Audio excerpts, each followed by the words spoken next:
You hatch from an egg buried deep in the mud, pushing your way through the hardened shell with a specialized tooth on your beak. The world is dark, cramped, and nothing like what's coming. Your siblings are doing the same thing around you, breaking free from their own shells, all of you working instinctively to escape. Some don't make it. Their shells are too thick, or they're too weak to push through. You don't stop to help them because you can't. Your only job right now is to get out. The mud around you is warm and sticky. It clings to your wet feathers as you struggle upward, following some ancient instinct that tells you which way is up. You can't see anything yet, but you can hear movement above, the sound of thousands of birds calling, wings flapping, feet splashing in shallow water. It's chaos, but it's also home. You push harder, your tiny legs scrambling for purchase in the slippery mud. Your beak breaks through the surface first, and suddenly you can breathe real air instead of the stale atmosphere inside the egg. You take your first breath, and it's nothing like you expected. The air is thick with humidity, salt, and the overwhelming scent of thousands of other flamingos. Your eyes open for the first time, and the world explodes into color. Pink everywhere. Pink birds stretching as far as you can see, their long necks twisted into impossible shapes, their legs like thin pink sticks holding up fluffy bodies. The sky above is bright blue, almost painful to look at, and the water around you reflects everything back in shimmering waves. You're not pink yet. Your feathers are gray and white, fluffy and awkward. You look nothing like the elegant birds towering above you. You're small, clumsy, and completely helpless. Your legs are too long for your body, and when you try to stand, you immediately fall over sideways into the mud. But you keep trying because that's what you do. You scramble to your feet again, wobbling dangerously, and take your first real look around. The colony stretches in every direction, thousands upon thousands of flamingos standing in shallow water, their heads buried deep as they filter food from the mud below. The noise is incredible. Calls, honks, squawks, and the constant splashing of feet and beaks hitting water. Your parents are somewhere in this massive crowd, but you have no idea where. Every adult looks exactly the same from your perspective. Tall, pink, and busy with their own lives. You call out, a high-pitched peep that gets lost in the overwhelming din. No response. You try again, louder this time, but still nothing. Panic starts to set in. How are you supposed to find them in all this? Then something incredible happens. One of the adults nearby turns toward you, tilts its head, and calls back. Not just any call, your call, the exact sound you just made, but deeper, more confident. You recognize it immediately, even though you've never heard it before. It's your mother, and she's been looking for you too. She steps carefully through the mud, her massive feet splashing with each step. Up close, she's enormous. Her head towers above you, and her beak is huge and curved downward in a way that looks almost menacing. But when she lowers her head toward you, there's something gentle about the movement. She nudges you with her beak, checking to make sure you're real, and you instinctively press against her. Your father appears a moment later, equally tall and imposing. Together, they form a protective barrier around you, their bodies blocking out some of the chaos. For the first time since hatching, you feel safe. They don't pick you up or carry you. Flamingo parents don't work that way. Instead, they guide you, using their bodies to steer you in the right direction. The first lesson is walking, and it's harder than it looks. Your legs are designed to be long and thin, perfect for wading through shallow water, but they're also completely unstable when you're this small. Every step is a gamble. You place one foot forward, then the other, and it's trying to keep your balance, while the mud shifts beneath you. Your parents walk slowly beside you, matching your awkward pace. Other chicks are doing the same thing around you, all of them gray and fluffy like you, all of them struggling with the same basic challenge of staying upright. Some are better at it than others. A few seem to have figured out the rhythm already, walking with confidence behind their parents.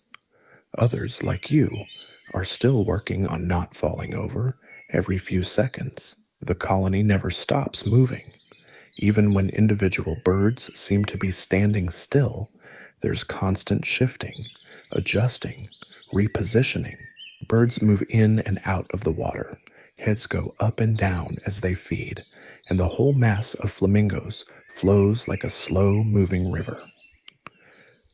You have to keep up, and that means learning to walk properly as quickly as possible. Your parents lead you toward the water, where the real feeding happens. The ground changes from solid mud to something softer, more liquid. Your feet sink deeper with each step, and the water quickly rises past your ankles, then up to your belly. This is where things get interesting. Flamingo feeding is unlike anything else in the animal kingdom. Your parents demonstrate, lowering their heads until their beaks are completely submerged, then moving them back and forth in smooth, sweeping motions. Water flows into their beaks, gets filtered through specialized structures inside, and then flows back out. What stays behind is food, tiny organisms, algae, small crustaceans, anything edible that was suspended in the water. You try to copy them, but your beak isn't developed yet. Where theirs are perfectly curved and equipped with the right filtering mechanisms, yours is small and basic. You can't process water the way they can, so you depend entirely on them for food. Your mother stops feeding and turns toward you. She positions her beak near yours and begins to regurgitate. It's not pretty, but it's exactly what you need. The food she's processed comes back up, partially digested and perfect for your smaller system. You grab onto her beak with yours, and she transfers the meal directly to you. It tastes like nothing you've ever experienced because you've never experienced anything. It's warm, rich, and filling in a way that immediately makes you feel stronger. This is how you'll eat for the next several weeks, completely dependent on your parents to provide processed food. They take turns, one feeding while the other keeps watch. The colony is generally safe because of its size, but there are still threats. Birds of prey circle overhead, looking for chicks that have wandered too far from the group. Predators lurk at the edges of the water, waiting for an opportunity. Your parents know this, which is why they never relax completely. Even while feeding, one of them is always alert, head up, scanning for danger. When they spot something suspicious, the reaction is immediate. Your mother grabs you by the back of your neck with her beak, not hard enough to hurt, but firm enough to control your movement, and quickly guides you toward the center of the group. The center is where the youngest chicks stay, surrounded by layers of adults. It's the safest place in the colony, but it's also the most crowded. Birds are packed tightly together, and there's barely room to move. You learn to stay close to your parents, to recognize their calls above all the others, and to respond immediately when they signal that it's time to move. As days pass, you start to notice changes in yourself. Your legs are getting stronger, more stable. Walking becomes less of a conscious effort and more of an automatic process. Your gray feathers are slowly being replaced by white ones, and there are hints of pink starting to show through. It's not the vibrant pink of the adults, that will come much later, but it's a sign that you're growing up. The colony itself is constantly changing. New chicks hatch every day, adding to the gray and white mass at the center of the group.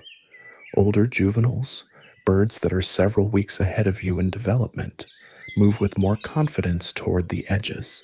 They're still not independent, but they're getting closer. You start to venture slightly further from your parents, always within sight but testing your boundaries. The water feels less intimidating now.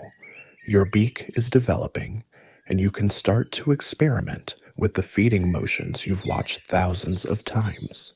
You lower your head into the water and try to copy the sweeping motion, but nothing happens.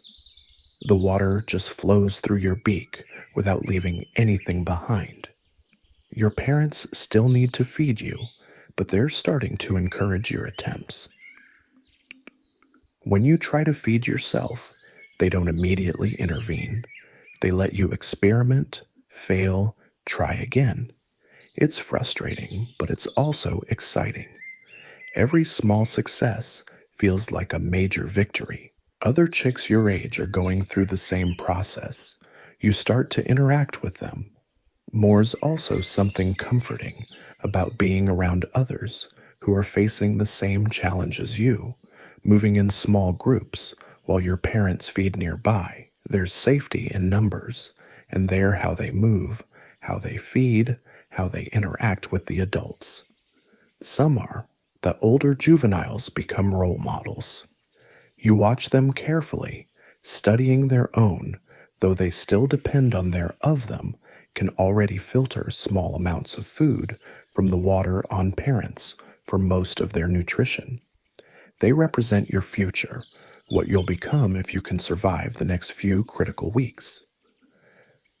The colony operates like a massive, living organism. When food is scarce in one area, the entire group moves to a different location. When weather threatens, they adjust their formation to protect the most vulnerable members.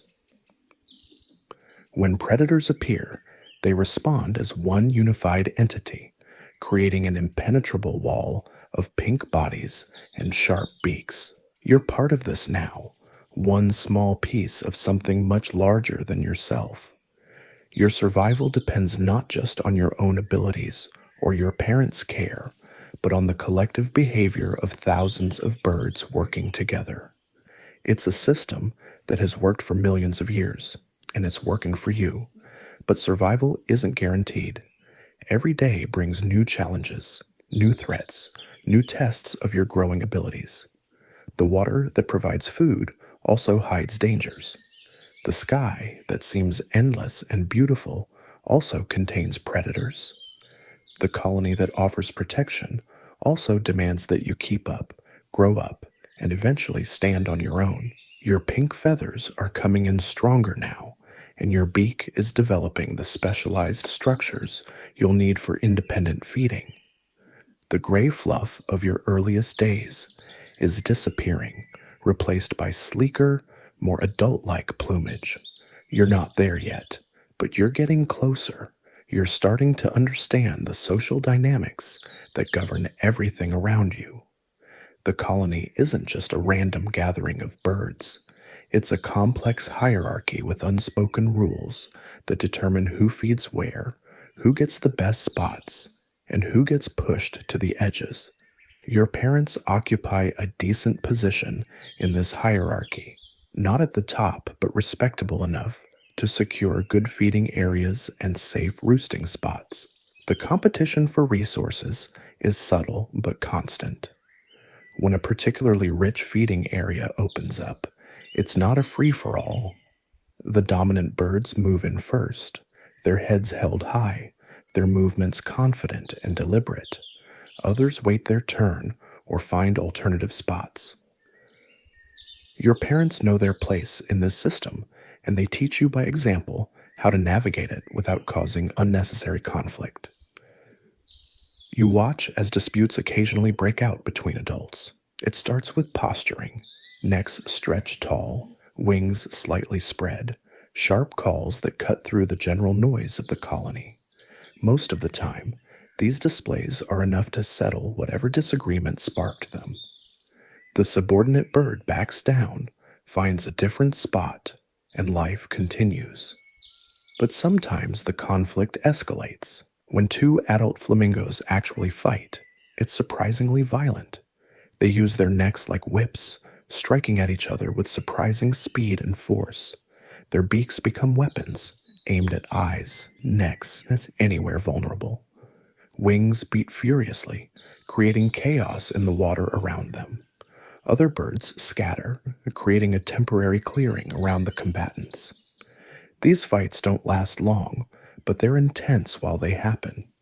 The winner establishes dominance, claims whatever resource was being disputed, and the loser retreats with damaged pride and sometimes physical injuries. You learn to recognize the signs of rising tension and to steer clear when adult birds are getting agitated. Your own feeding abilities are improving steadily. The filtering mechanism in your beak is developing, and you can now process some of the smaller organisms that float in the water.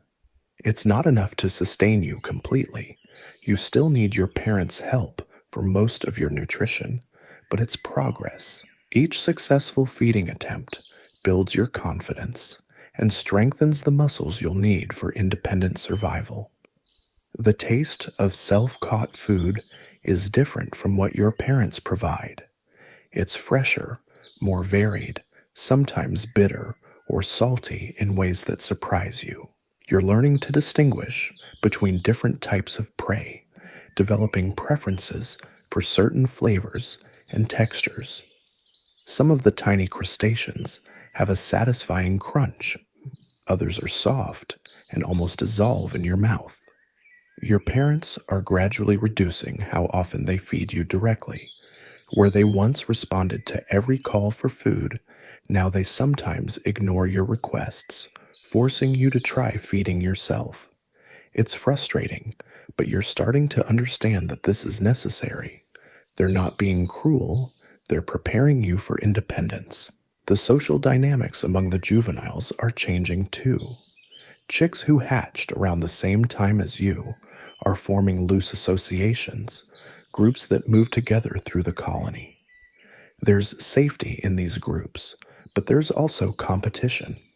When a parent bird offers food, multiple chicks might compete for it. You learn to be quick, assertive, sometimes pushing smaller or weaker chicks aside to get your share. It's not personal, it's survival. The chicks who can't compete effectively get less food, grow more slowly, and become increasingly vulnerable. You see some of them falling behind, their growth stunted, their movements becoming sluggish. Their parents try to compensate by feeding them more frequently, but resources are limited.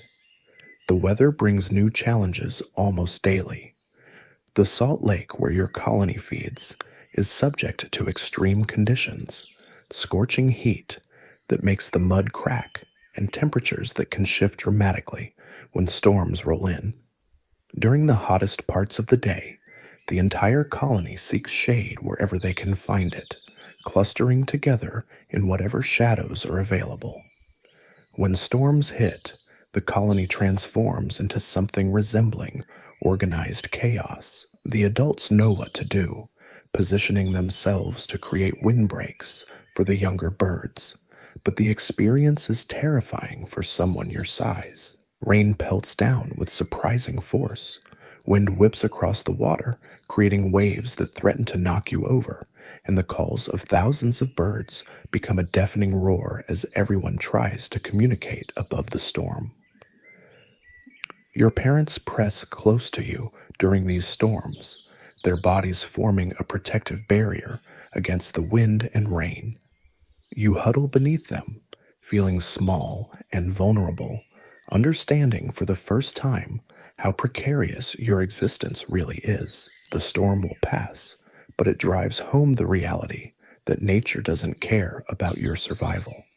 Only your own abilities and your parents' protection stand between you and disaster. As the storm clears, you notice that not all the chicks made it through. Some were swept away by the wind or drowned in the churning water. Others simply couldn't handle the stress and died where they stood. Their bodies are removed quickly by the adults, disposed of away from the main colony to prevent disease, and to keep predators from being attracted to the area. Death is a constant presence in the colony, not dramatic or violent, but steady and inevitable. Chicks die from disease, starvation, predation, accidents, and simple bad luck. You don't understand the full implications of this yet, but you're beginning to grasp that survival isn't guaranteed just because you were born into this massive, protective group. The adult birds seem to accept these losses with a stoic resignation that's both impressive and unsettling. They don't mourn the way humans might, but they're not indifferent either. When a chick dies, its parents may linger nearby for a short time before returning to the business of survival. The colony as a whole barely pauses. Life continues, feeding continues, the constant motion and noise continue. Your own development is accelerating now. The adult flamingo diet is starting to make more sense to your digestive system, and you can process foods that would have made you sick just weeks ago. The carotenoid pigments that give flamingos their distinctive pink color are beginning to accumulate in your feathers, creating subtle blushes of color that hint at your future appearance. But you're still far from the vibrant pink of the adults. That color comes from years of eating the right foods, accumulating the right pigments, and developing the physiological processes that concentrate those pigments in the right places. Some flamingos never achieve the deepest, most attractive pinks. Their diet, genetics, or health issues keep them in the pale pink or even white range throughout their lives. Color matters in flamingo society. The pinkest birds are the most attractive to potential mates, the most successful at claiming prime feeding territories, the most respected in the colony's social hierarchy. It's a visual signal of health, good genetics, and successful foraging, all qualities that other flamingos find desirable. You're beginning to understand this system, even though you can't participate in it yet. You watch the interactions between the most colorful adults and notice how other birds defer to them, how they get the best feeding spots, how they attract attention during the subtle courtship displays that happen constantly throughout the colony. These displays are fascinating to watch. Adult flamingos engage in elaborate dances, synchronized movements that involve stretching their necks, spreading their wings, and performing ritualized feeding motions. Groups of birds will suddenly begin moving together, their heads bobbing in unison, their calls harmonizing in ways that create complex, beautiful sounds. You try to copy some of these movements, your awkward attempts drawing amused attention from nearby adults. Your coordination isn't there yet, and your proportions are all wrong for the elegant motions that make adult displays so impressive. But you're learning, storing these behaviors for future use, developing the muscle memory that will serve you when you're ready to participate in the social rituals of adult life. The colony is constantly teaching you things you don't even realize you're learning. How to read the subtle signals that indicate danger, how to position yourself for optimal feeding, how to conserve energy during the long hours when nothing much is happening, how to maintain your feathers in the harsh saltwater environment. Preening becomes an increasingly important part of your daily routine. Your feathers need constant maintenance to stay waterproof, clean, and properly arranged. You watch your parents and other adults spending hours each day working on their plumage, using their beaks to distribute oils, remove parasites, and adjust every feather to its optimal position. Your own preening skills are developing, but it's harder than it looks. Reaching all the areas that need attention requires flexibility. You're still developing, and you don't yet produce all the oils and secretions that adult birds use to maintain their feathers. Your parents still help with the areas you can't reach, but they're gradually leaving more of the work to you. The salt in the environment is both a blessing and a curse. It provides the perfect conditions for the microscopic organisms that form the base of your food chain, but it's also incredibly harsh on your developing body. Your legs, constantly submerged in the alkaline water, develop a tough, scaly coating that protects them from chemical burns. Your eyes water constantly, and you learn to blink frequently to keep them clear. Some chicks don't handle the salt exposure well. Their legs develop sores that never heal properly, or their eyes become so irritated they can barely see. These birds struggle to feed effectively and often fall behind in their development. The colony doesn't slow down for them. If they can't keep up, they get left behind when the group moves to new feeding areas. You're fortunate. Your body seems to handle the harsh conditions reasonably well. Your legs are developing the thick, protective skin they'll need for a lifetime of wading through caustic water. Your eyes are learning to produce the right secretions to stay healthy in the salt-laden air. These might seem like small adaptations, but they're the difference between thriving and barely surviving in this environment. The feeding areas themselves are constantly changing. What was a rich source of food yesterday might be barren today, depleted by thousands of birds filtering every drop of water for edible content. The colony responds to these changes with remarkable coordination, the entire group shifting to new locations with minimal apparent communication. You're starting to pick up on the subtle signals that trigger these mass movements, a change in the calls of the lead birds, a shift in the direction they're facing, an increase in restless movement through the ranks. By the time the movement actually begins, every bird in the colony already knows it's coming. Following these movements is exhausting when you're still small. The adults move at a pace that's comfortable for them, but challenging for juvenile birds.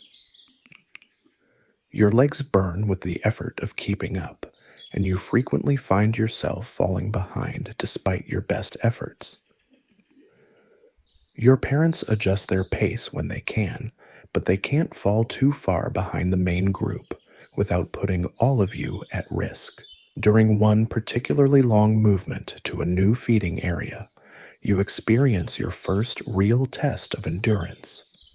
The colony has been walking for hours, moving across increasingly difficult terrain. The soft mud you're used to gives way to harder, more uneven ground that's tough on your feet. The sun beats down relentlessly, and there's no shade anywhere. Several chicks your age are struggling. One collapses entirely, its parents frantically trying to encourage it to get up and keep moving. Another keeps stopping every few steps, panting heavily, clearly overheated and exhausted. You're tired too, more tired than you've ever been, but something inside you refuses to quit.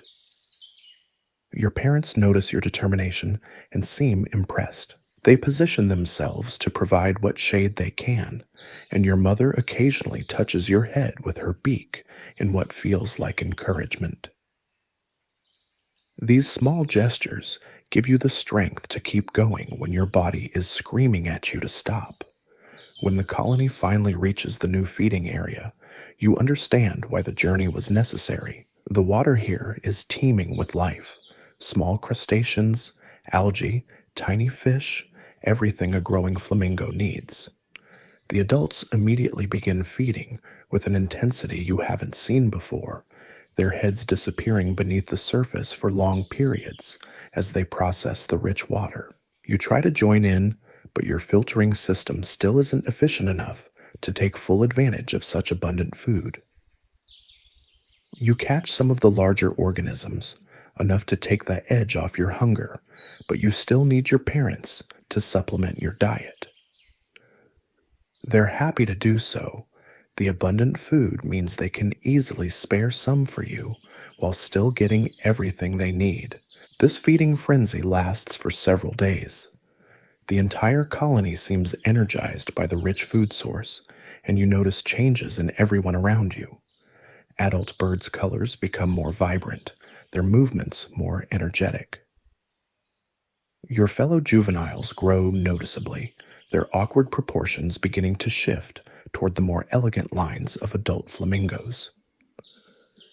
You're changing too. Your neck is getting longer, more flexible.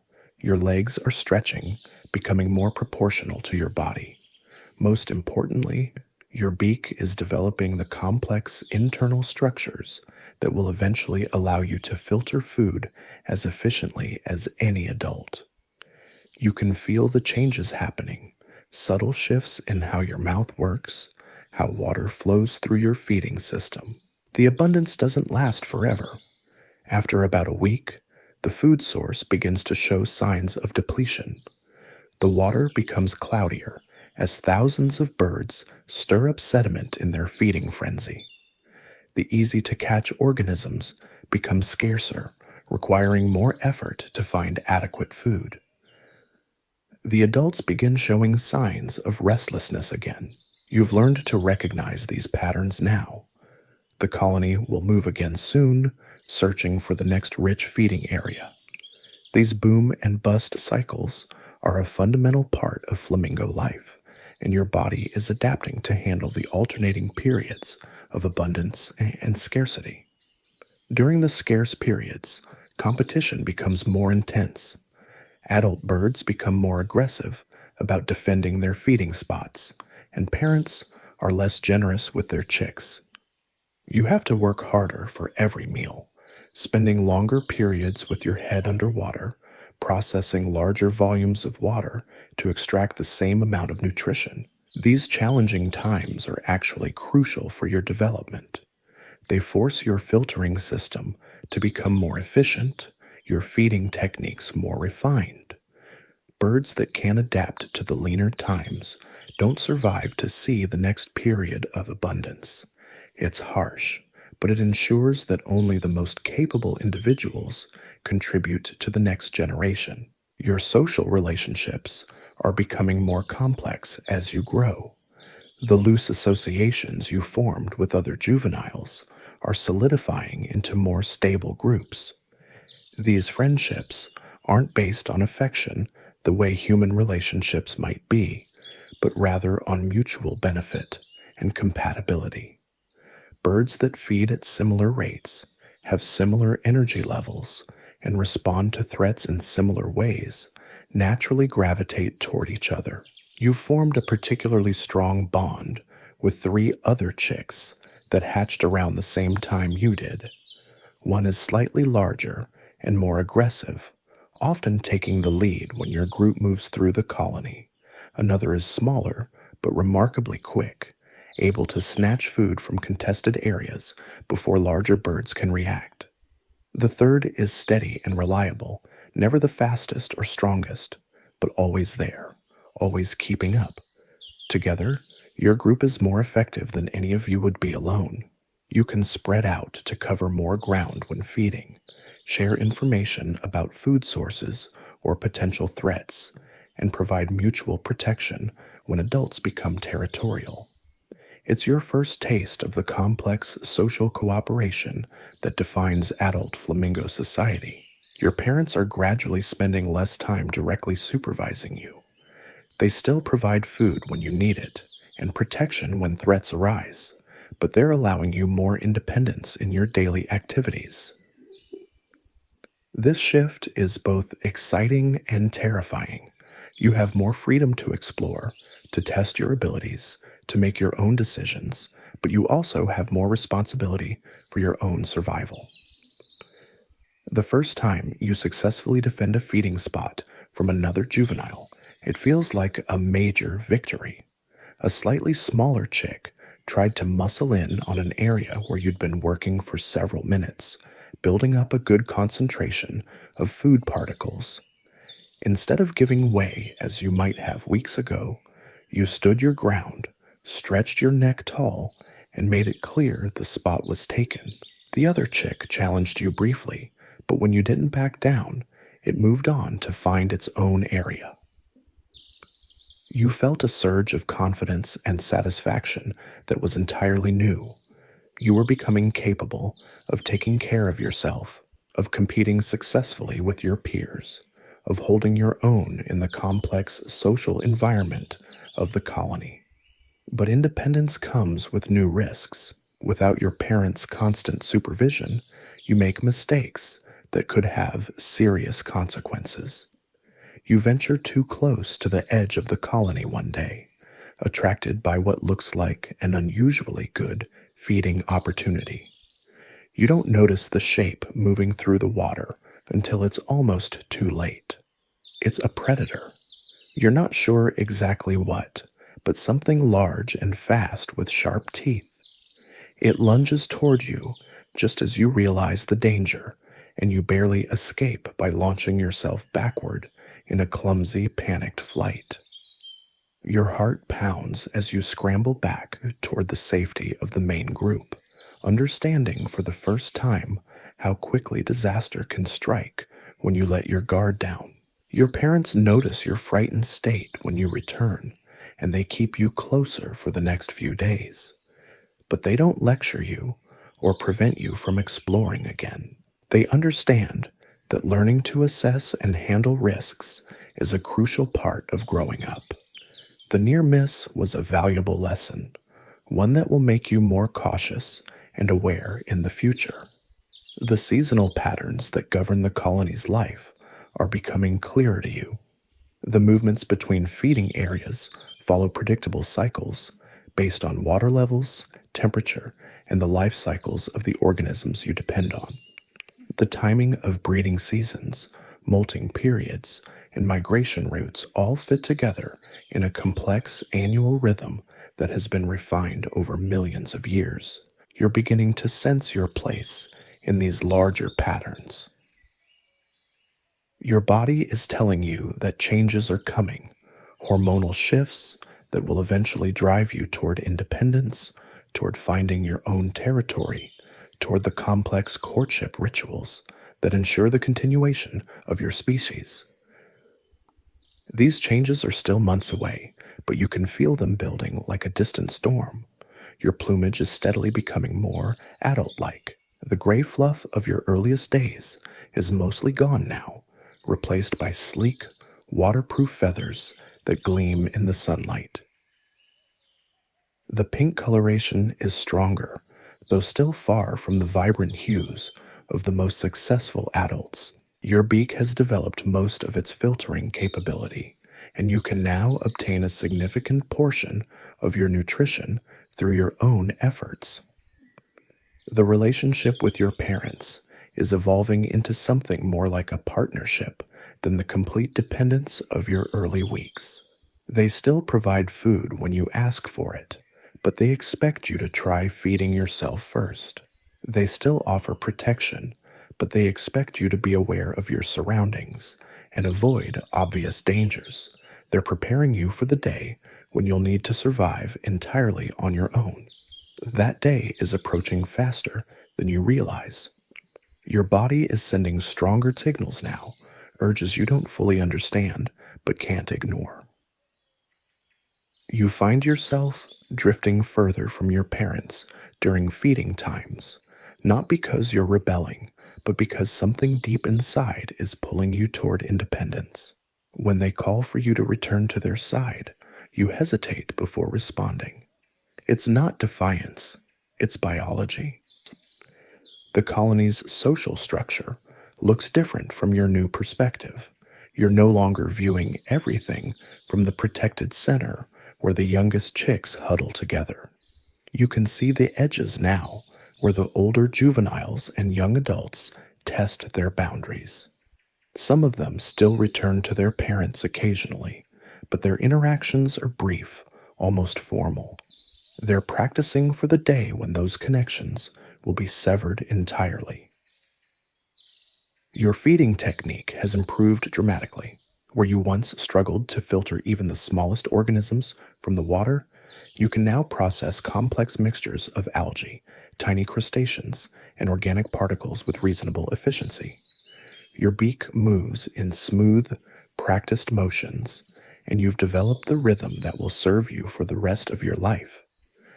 The distinctive side-to-side sweeping motion feels natural now, automatic. But there's still more to learn.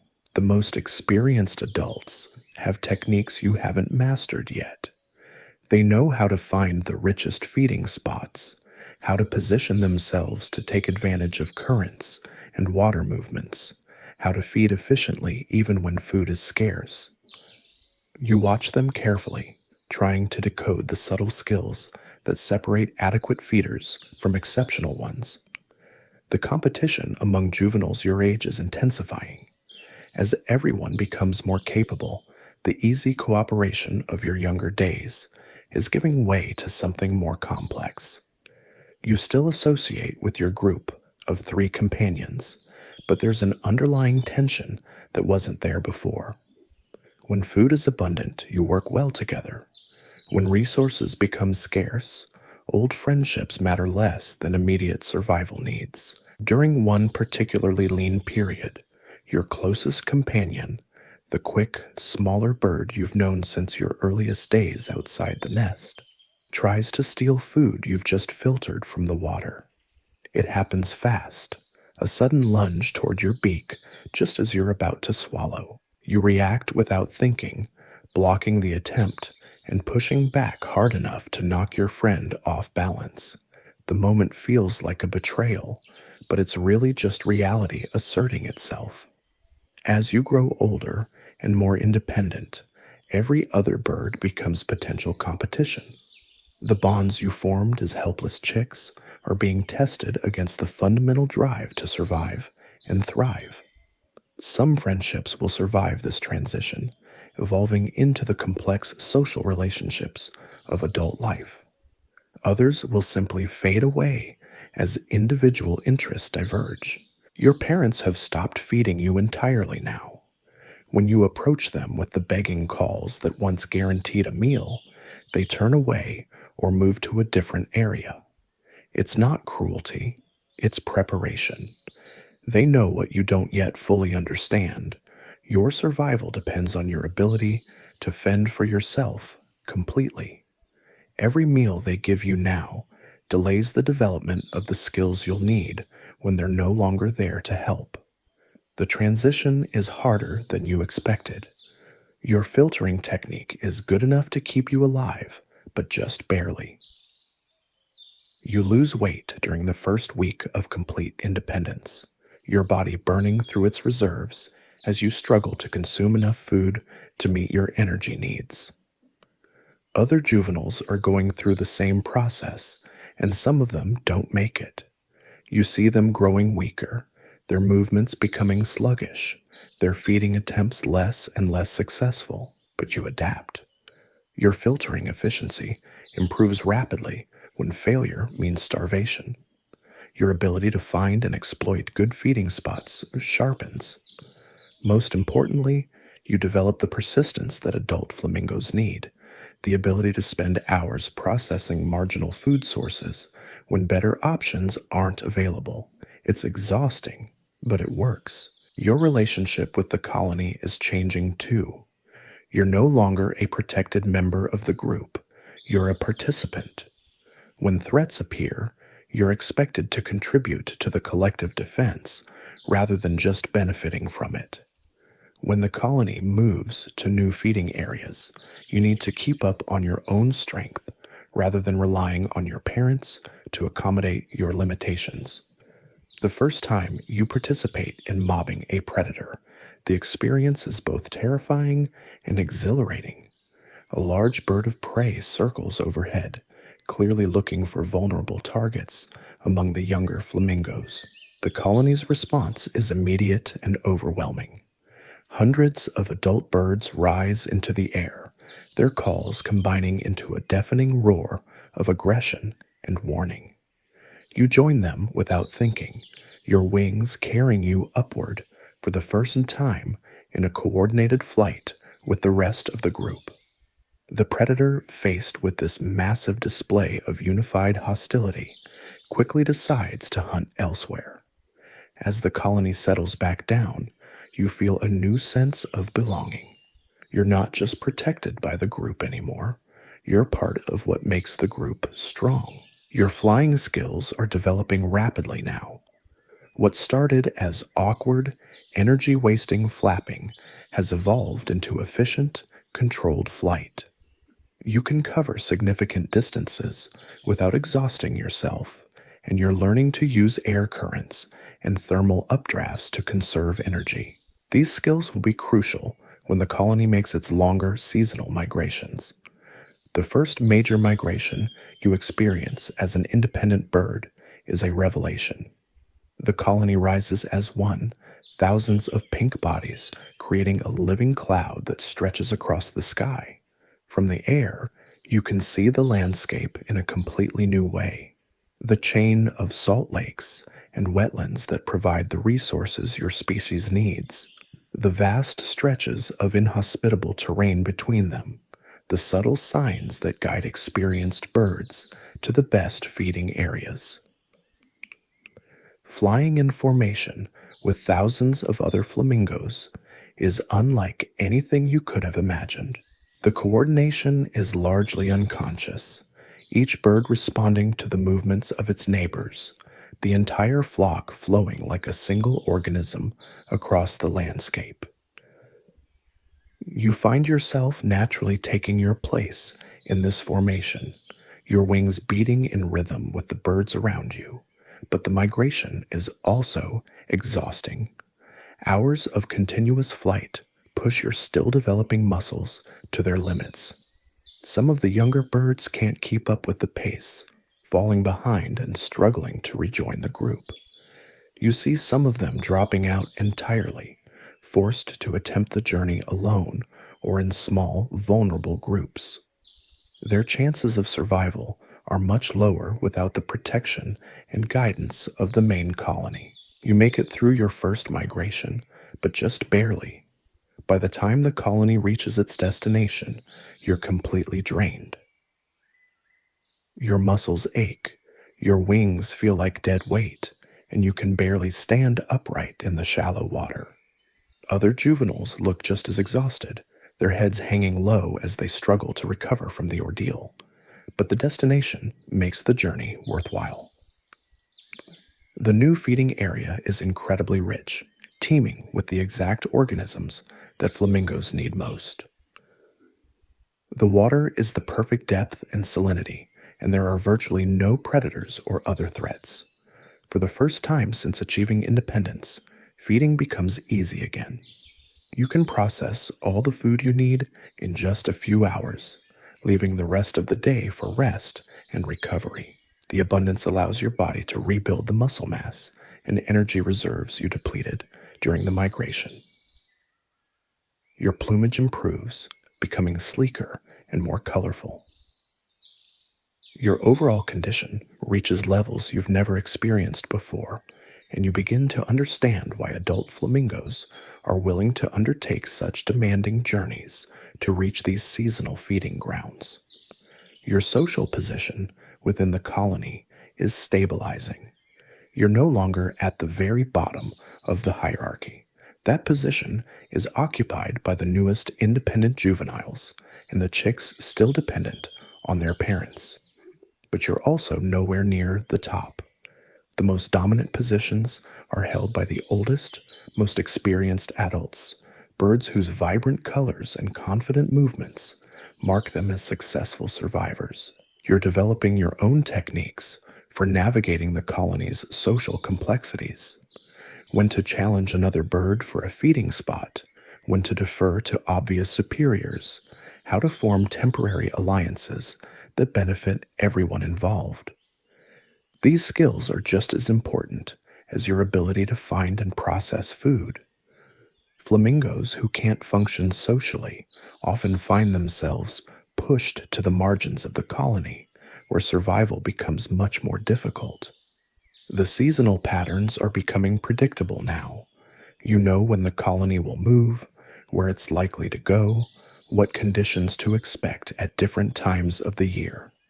This knowledge makes you more efficient, better able to prepare for the challenges ahead.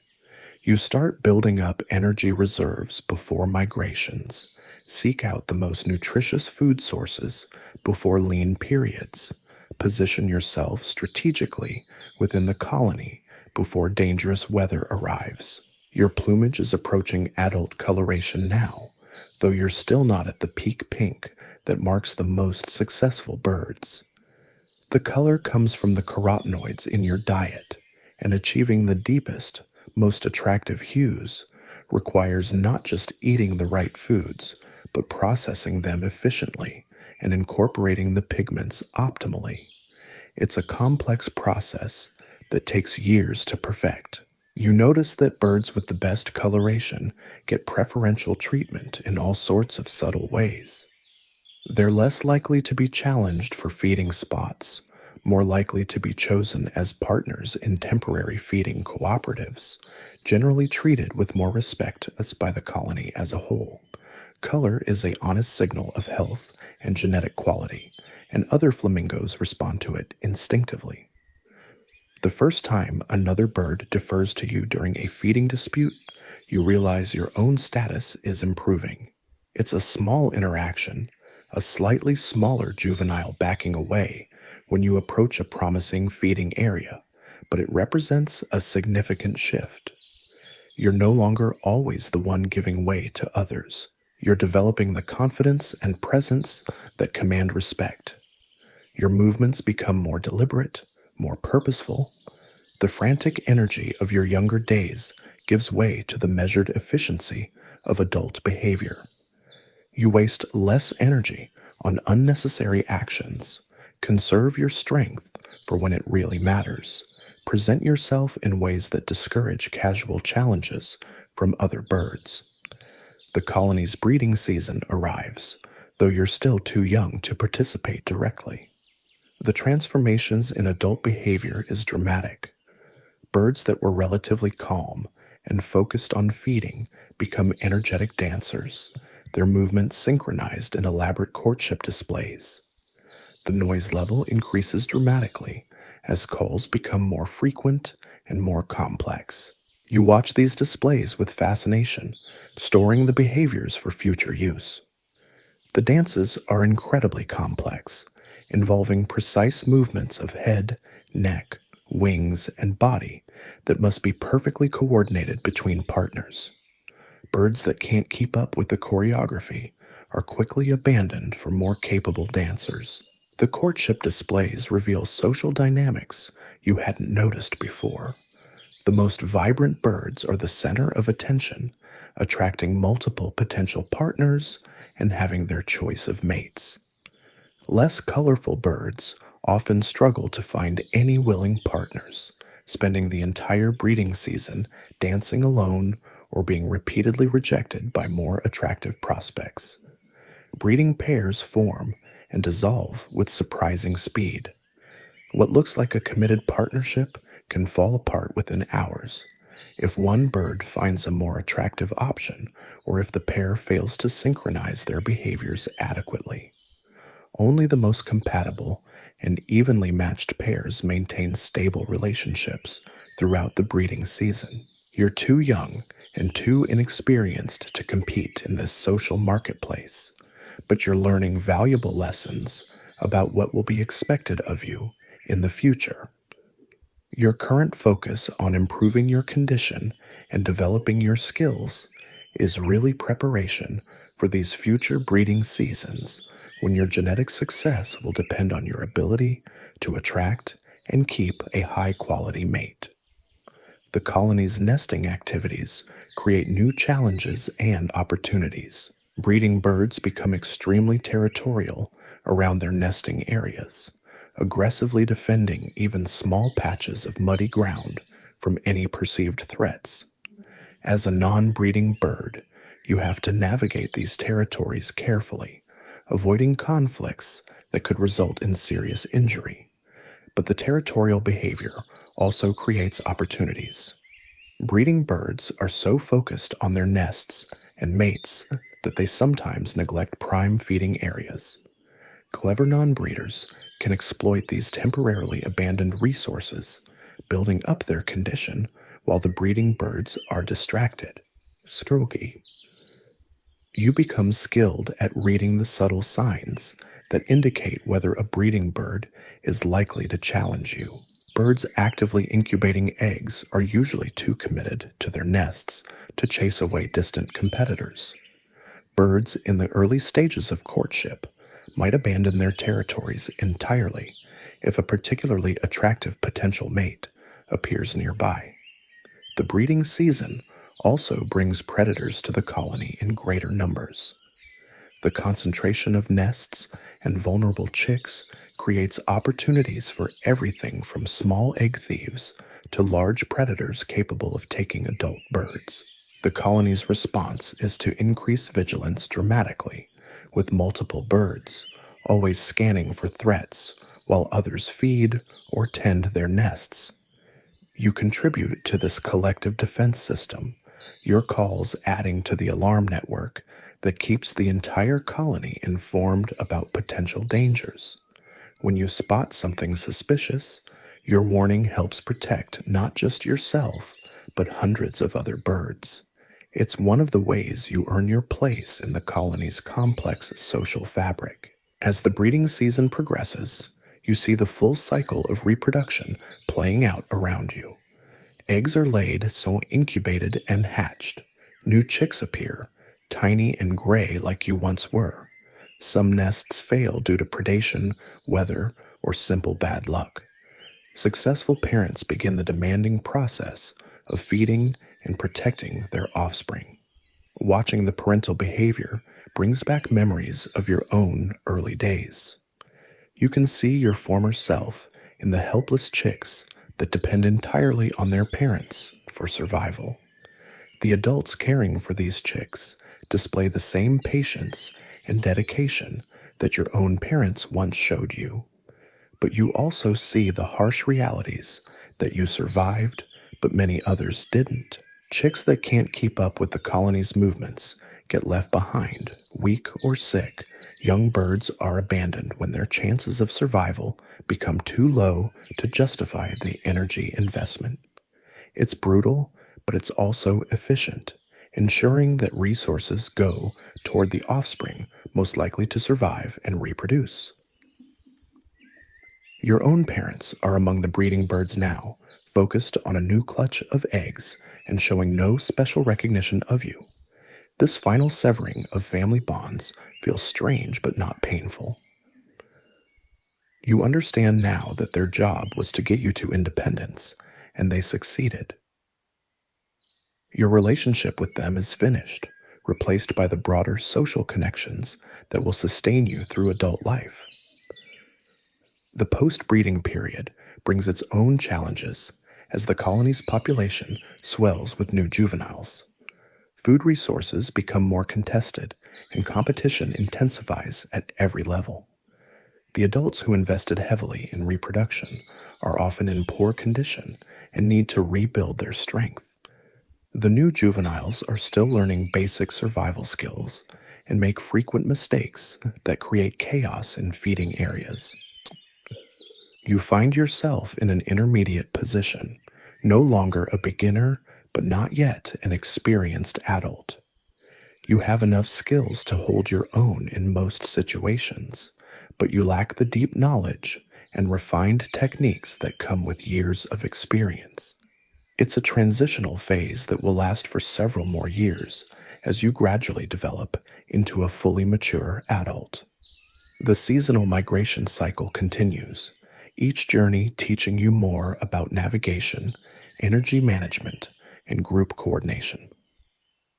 You become familiar with the network of wetlands and salt lakes that support flamingo populations, learning which sites are reliable and which are subject to unpredictable changes in conditions.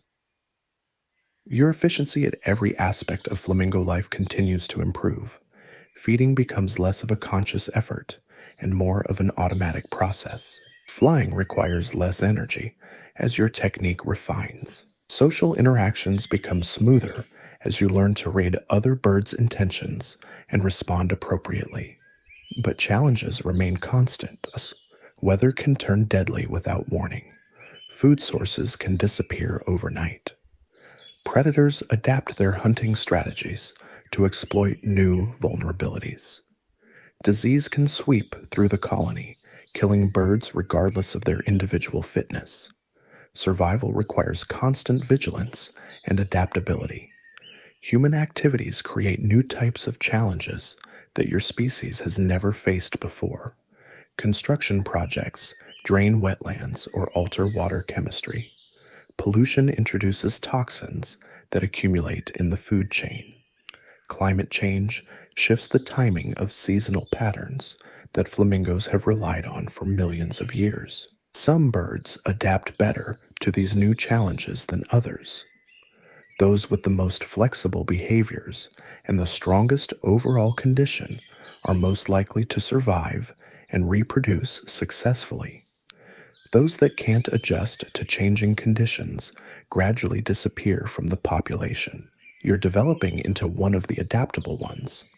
Your body is strong, your skills are well developed, and your ability to read and respond to changing conditions is improving with each season. The vibrant pink coloration that marks successful adults is finally beginning to show in your plumage, signaling your readiness to compete in the social hierarchies that determine access to mates and resources. The first time you attempt to court a mate, the experience is both exhilarating and humiliating. You've been practicing the movements for months, watching the successful adults and trying to mimic their fluid grace. Your neck stretches high, your wings spread slightly, and you begin the ritualized dance that's supposed to demonstrate your fitness and coordination. But something goes wrong. Your timing is off, your movements awkward and uncertain. The female you've approached watches for a few moments, then simply turns away and walks off. You're left standing alone, your confidence shattered, understanding for the first time how difficult it really is to succeed in the competitive world of flamingo romance. Other young males are having similar experiences. The breeding displays that look effortless when performed by experienced adults are actually incredibly complex, choreographed sequences that require perfect timing, coordination, and physical condition. Most first attempts end in rejection, sometimes gentle, sometimes brutally direct. You don't give up. Over the following weeks, you practice obsessively, refining your technique, building your stamina, working on the subtle details that separate successful courtship from embarrassing failure. Your movements become smoother, more confident. Your coloration continues to improve as you focus on eating the foods that will enhance your pink pigmentation. When you try again, the result is different. The female doesn't walk away immediately. She watches your display with what might be interest, then begins to mirror some of your movements. It's not full acceptance, not yet, but it's engagement. You're participating in an actual courtship interaction rather than just performing for an uninterested audience. The dance becomes a conversation conducted entirely through movement. You stretch your neck in a particular pattern. She responds with a complimentary gesture. You spread your wings. She adjusts her posture to match. Gradually, your individual displays merge into a synchronized performance that's far more complex and beautiful than anything either of you could achieve alone. But just as you think you're succeeding, another male appears. He's older, more experienced, his coloration deeper and more vibrant than yours. His display movements are flawless, polished through years of practice. When he joins the courtship, the female's attention shifts immediately to him. You try to compete, matching his movements, attempting to outdance him for her attention. But it's hopeless. He's simply better than you in every measurable way. More colorful, more graceful, more confident. Within minutes, the female has made her choice, and it's not you. This pattern repeats itself multiple times throughout your first breeding season. You improve with each attempt, but there's always someone better, more experienced, more attractive. The most vibrant birds seem to have their pick of partners, while birds like you struggle to attract any sustained interest. It's frustrating, but it's also educational. You're learning what qualities really matter in flamingo society, what you need to develop to compete successfully. Color is crucial, but so is dancing ability, timing, confidence, and overall physical condition. These aren't things you can fake or shortcut. They have to be earned through years of proper nutrition, careful self maintenance, and constant practice. You begin to focus more intensively on the factors you can control. Your diet becomes more selective, targeting the foods richest in carotenoids. Your preening routine becomes more thorough, ensuring every feather is perfectly positioned and maintained. Your exercise increases, building the muscle tone and stamina that support impressive displays. The social dynamics of the breeding season reveal layers of complexity you hadn't noticed before. Successful pairs don't just dance together, they coordinate their feeding, their movements through the colony, their responses to threats. Partnership requires not just initial attraction, but ongoing compatibility and cooperation. You watch established pairs and notice how they communicate through subtle signals invisible to outsiders. A slight tilt of the head indicates readiness to move to a new feeding area. A particular call means danger has been spotted. Those private languages develop over time, allowing bonded pairs to function as coordinated units rather than just two individuals sharing space. Some partnerships are clearly temporary, lasting only long enough to complete a single breeding cycle. Others show signs of being more permanent relationships that will continue across multiple seasons. The difference seems to be partly compatibility and partly mutual benefit. Pairs that make each other more successful tend to stay together longer. Your own social skills are developing through trial and error. You learn which approaches work with different personality types, how to read the subtle signals that indicate receptivity or rejection, when to persist, and when to gracefully withdraw. These lessons are often painful, but they're preparing you for eventual success. The colony's social hierarchy becomes more visible during breeding season as competition intensifies. The most dominant birds claim the best territories and attract the most desirable mates.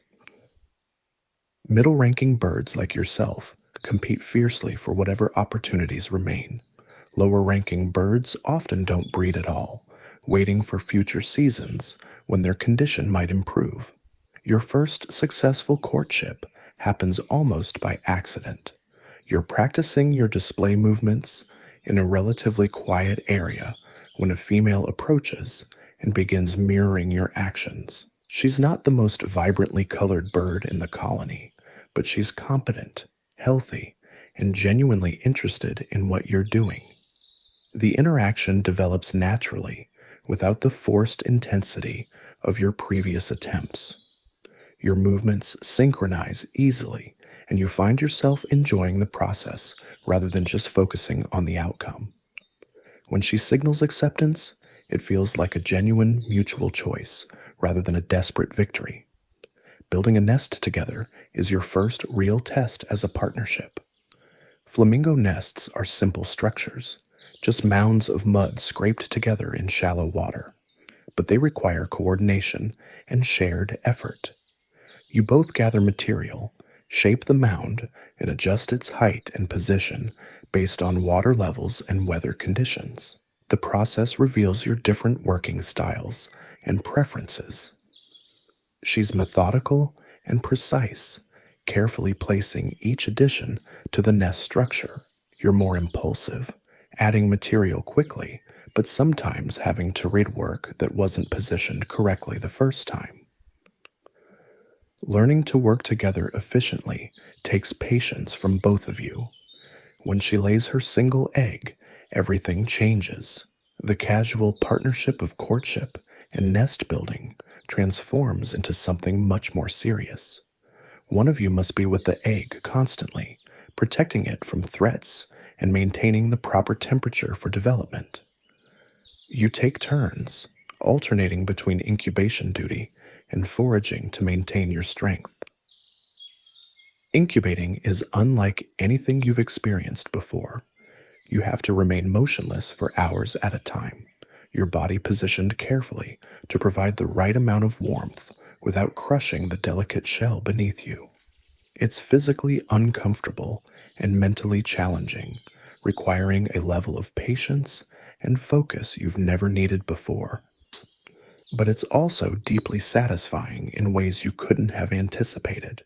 You can feel the life developing inside the egg, subtle movements, and changes that tell you everything is progressing normally. This egg represents your genetic future, your contribution to the next generation of flamingos. Protecting it becomes the most important thing you've ever done. The incubation period lasts about a month, during which predators constantly test the colony's defenses. Egg thieves probe for weaknesses, looking for nests that are momentarily unguarded or positioned in vulnerable locations. Your nest location, in the middle of a dense group, provides some protection, but vigilance is still essential. Your partner proves to be an excellent co-parent. She's attentive during her incubation shifts, alert to potential threats, and careful about maintaining the proper conditions for the developing chick.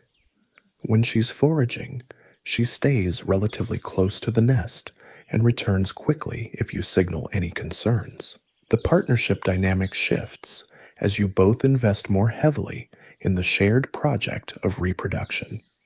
Behaviors that seemed optional during courtship become essential for successful parenting. Communication becomes more precise and urgent. Coordination improves as you learn to anticipate each other's needs and responses. When the egg finally hatches, the tiny chick that emerges looks impossibly fragile and helpless. Its gray fluff is sparse, its legs are wobbly, and its calls are weak and high-pitched. But it's alive, and it's yours. And suddenly your entire world revolves around keeping this vulnerable creature safe and fed. Feeding a chick is exhausting work that requires both parents working at maximum efficiency. The regurgitated food you provide has to be processed perfectly, nutritious enough to support rapid growth, but soft enough for an underdeveloped digestive system to handle. You find yourself spending most of your waking hours either feeding yourself to produce food for the chick or actually delivering that food. Your chick grows rapidly, its demands increasing daily. What started as small, infrequent feedings becomes an almost constant process of food production and delivery. Your own body condition suffers as you pour energy into supporting the growing chick, but you don't have a choice. This is what successful reproduction requires. The colony's population dynamics shift dramatically as hundreds of new chicks appear over the course of a few weeks. The safe central areas become incredibly crowded as parents try to protect their offspring while still accessing feeding areas. Competition for space and resources intensifies at every level.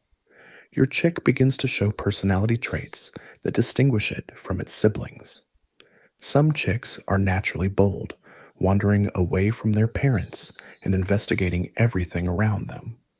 Others are more cautious, staying close and responding quickly to alarm calls. Your chick falls somewhere in the middle, curious but not reckless, independent but responsive to guidance. Teaching basic survival skills happens gradually and mostly through example.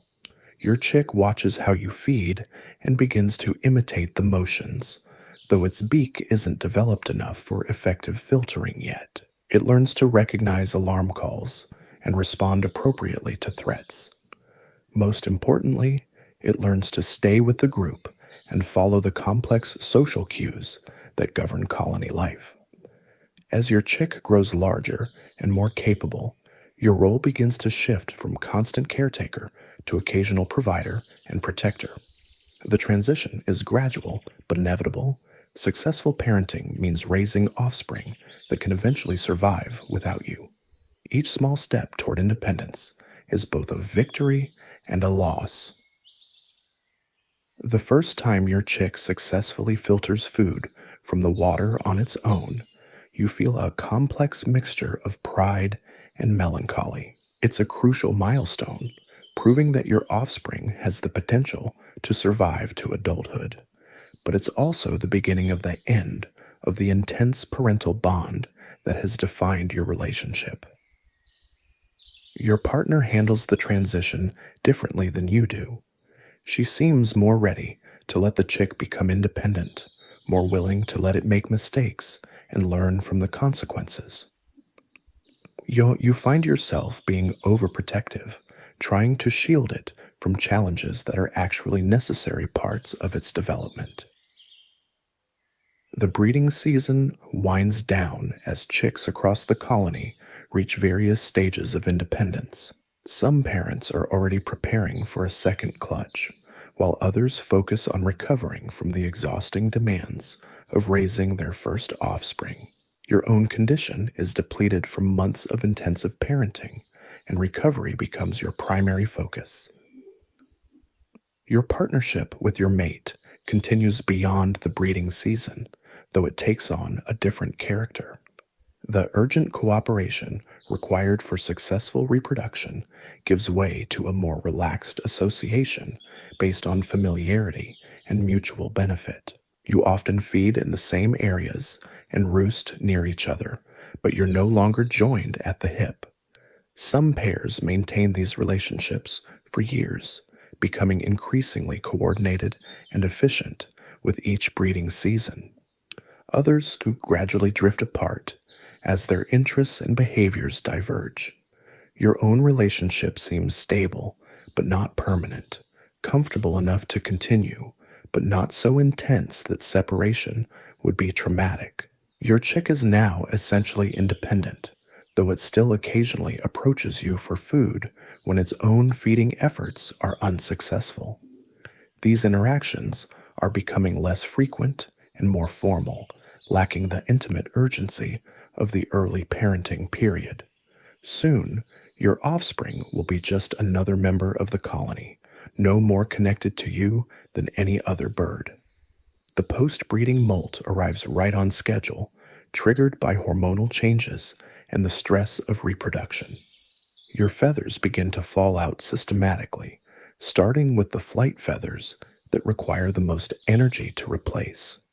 For several weeks, you'll be flightless and vulnerable, dependent on the colony's protection more than at any time since your own childhood. Molting is uncomfortable and inconvenient, but it's also necessary. Your feathers have been degraded by months of intensive use, exposure to harsh conditions, and the stress of breeding. The new plumage that replaces them will be stronger, more colorful, and better suited to the challenges of the coming year. The timing of molt creates interesting social dynamics as different birds become flightless at different times. Those who finished breeding early and began molting first regain their flight capabilities, while others are still vulnerable. The colony's structure shifts constantly as birds move in and out of flightless status. Your new plumage emerges more vibrant than ever before. The successful breeding season, combined with the rich diet you've maintained, has enhanced your coloration significantly. The deeper pink tones mark you as an experienced, successful adult, a bird worth paying attention to in future social interactions. Recovery from breeding and molting takes months. Your body needs to rebuild muscle mass, replenish fat stores, and repair the cellular damage accumulated during the intensive reproductive period. You focus entirely on feeding and self-maintenance, gradually returning to peak condition. The colony's annual cycle continues with the familiar rhythm of migrations and seasonal movements. But your experience of these patterns has changed now that you're a proven breeder rather than just a participant. You understand the deeper purposes behind the timing, the way everything coordinates to maximize reproductive success. Your social status has improved noticeably following your successful breeding season. Other birds treat you with more respect, defer to you more readily in feeding disputes, and generally acknowledge your position as an established adult member of the community. It's a subtle but important shift that affects every aspect of your daily life. Future breeding seasons hold the promise of continued success and improvement. Your experience as a parent has taught you valuable lessons about timing, partner selection, and resource management. Your enhanced coloration and proven track record make you a more attractive potential mate. But success also brings new pressures and expectations.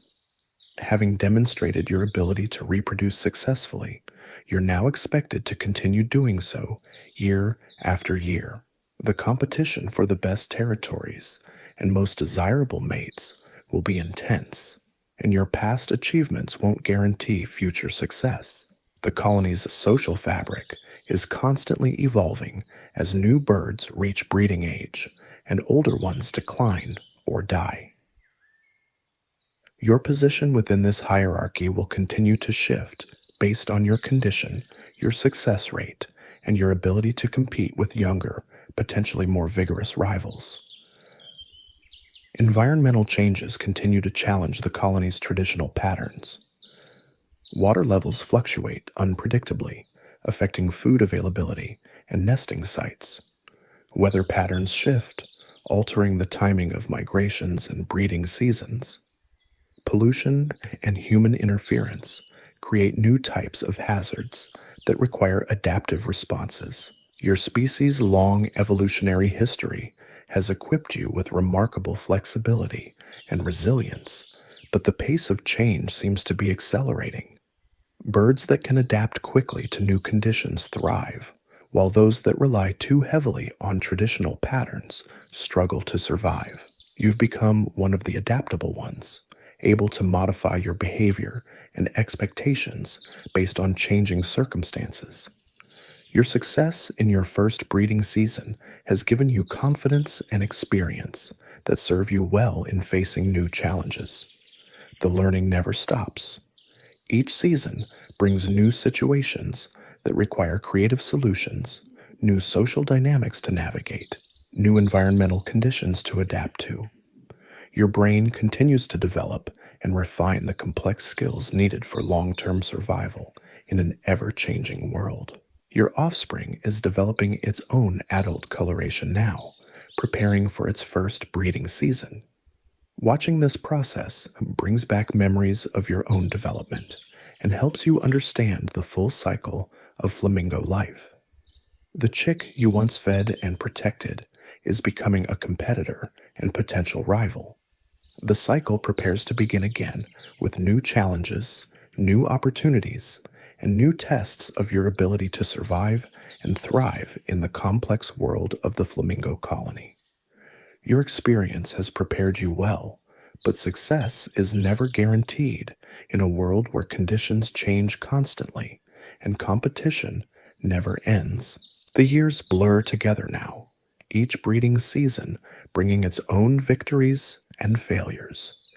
You've learned to read the subtle signs that predict success or disaster, the quality of your mate's coloration, the timing of egg laying relative to food availability, the positioning of your nest within the colony's protective formation. Some years, everything aligns perfectly, and raising chicks feels almost effortless. Other years, despite your best efforts, eggs fail to hatch or chicks don't survive their first weeks. Your third breeding season brings unexpected challenges when your established mate fails to return from the winter feeding grounds. Birds disappear for countless reasons: predation, disease, simple exhaustion during long migrations. You never know what happened to her, but waiting accomplishes nothing. The breeding season waits for no one. Finding a new partner proves more difficult than expected. Your coloration is excellent now, your dancing skills refined through years of practice, but the best females are already paired with males who outrank you in the colony's complex hierarchy. You're forced to compete for second-tier partners, birds who are capable but not exceptional. The female you eventually court is younger than your previous mate, less experienced, but eager to prove herself. Her nest building technique is sloppy at first, requiring constant adjustment to maintain proper drainage and structural integrity. Her incubation timing is inconsistent, leaving the egg exposed to temperature fluctuations that could prove fatal. But she learns quickly, adapting her behavior based on your experience and the examples of successful pairs around you.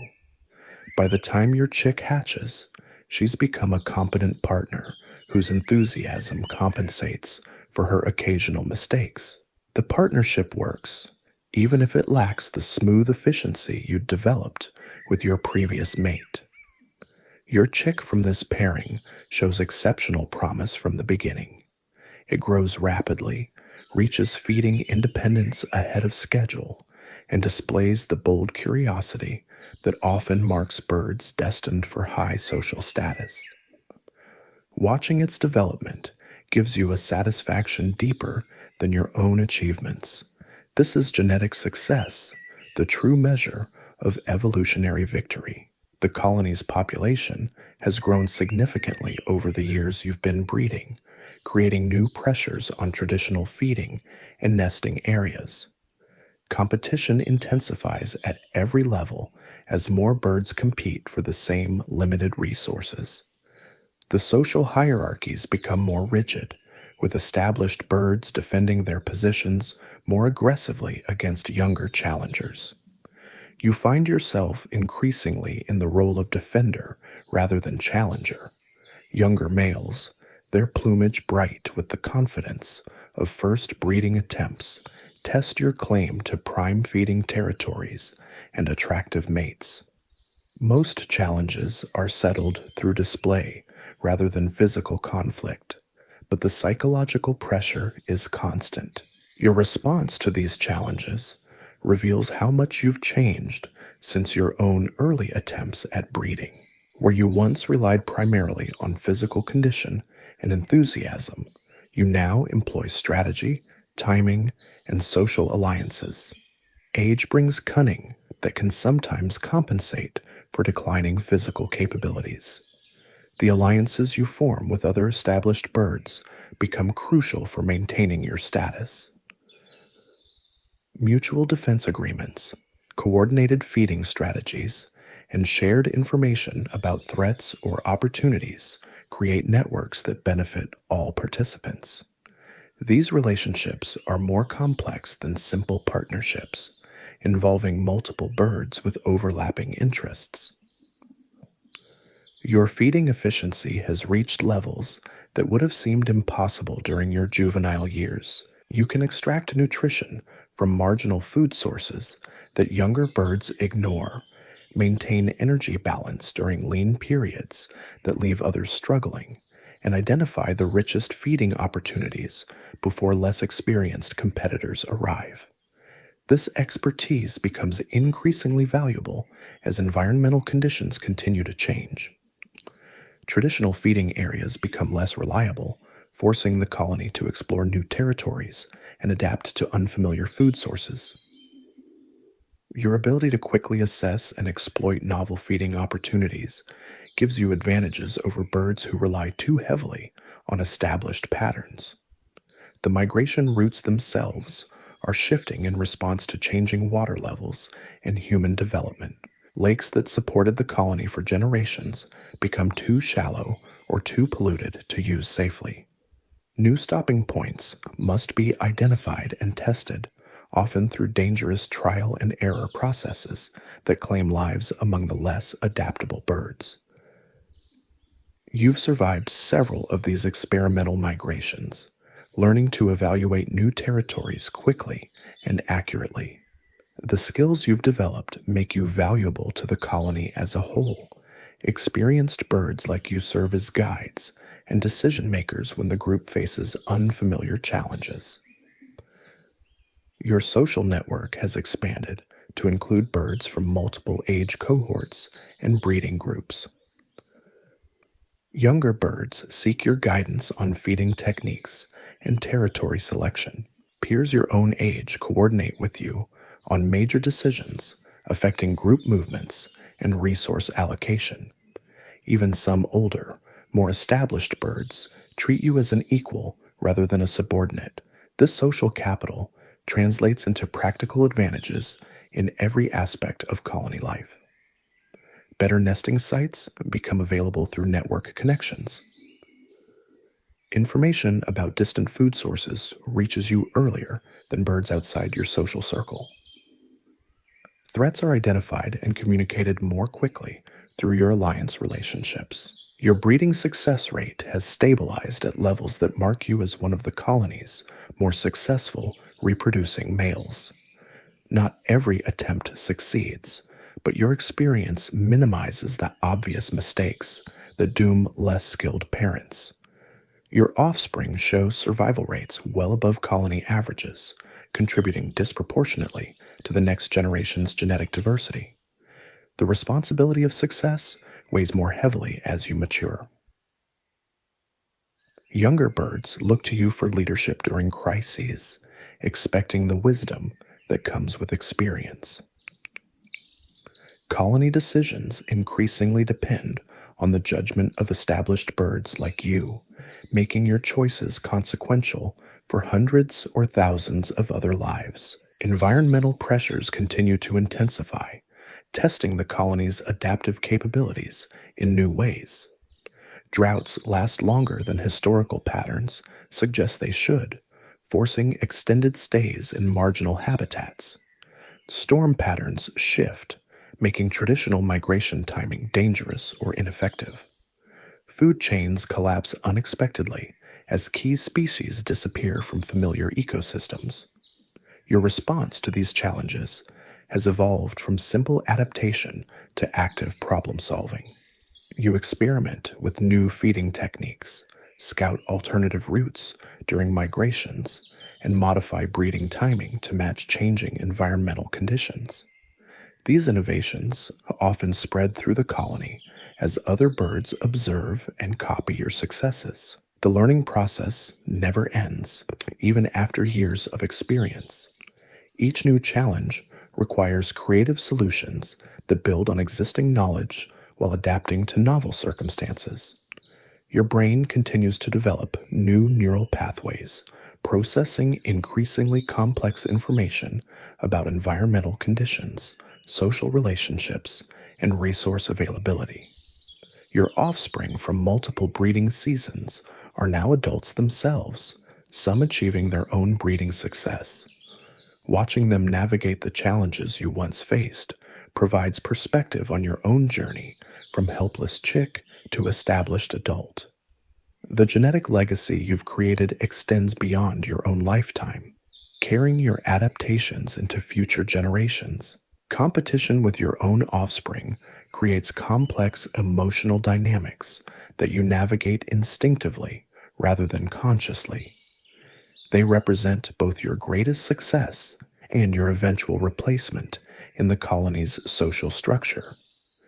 Supporting their development while competing with them for resources requires a delicate balance.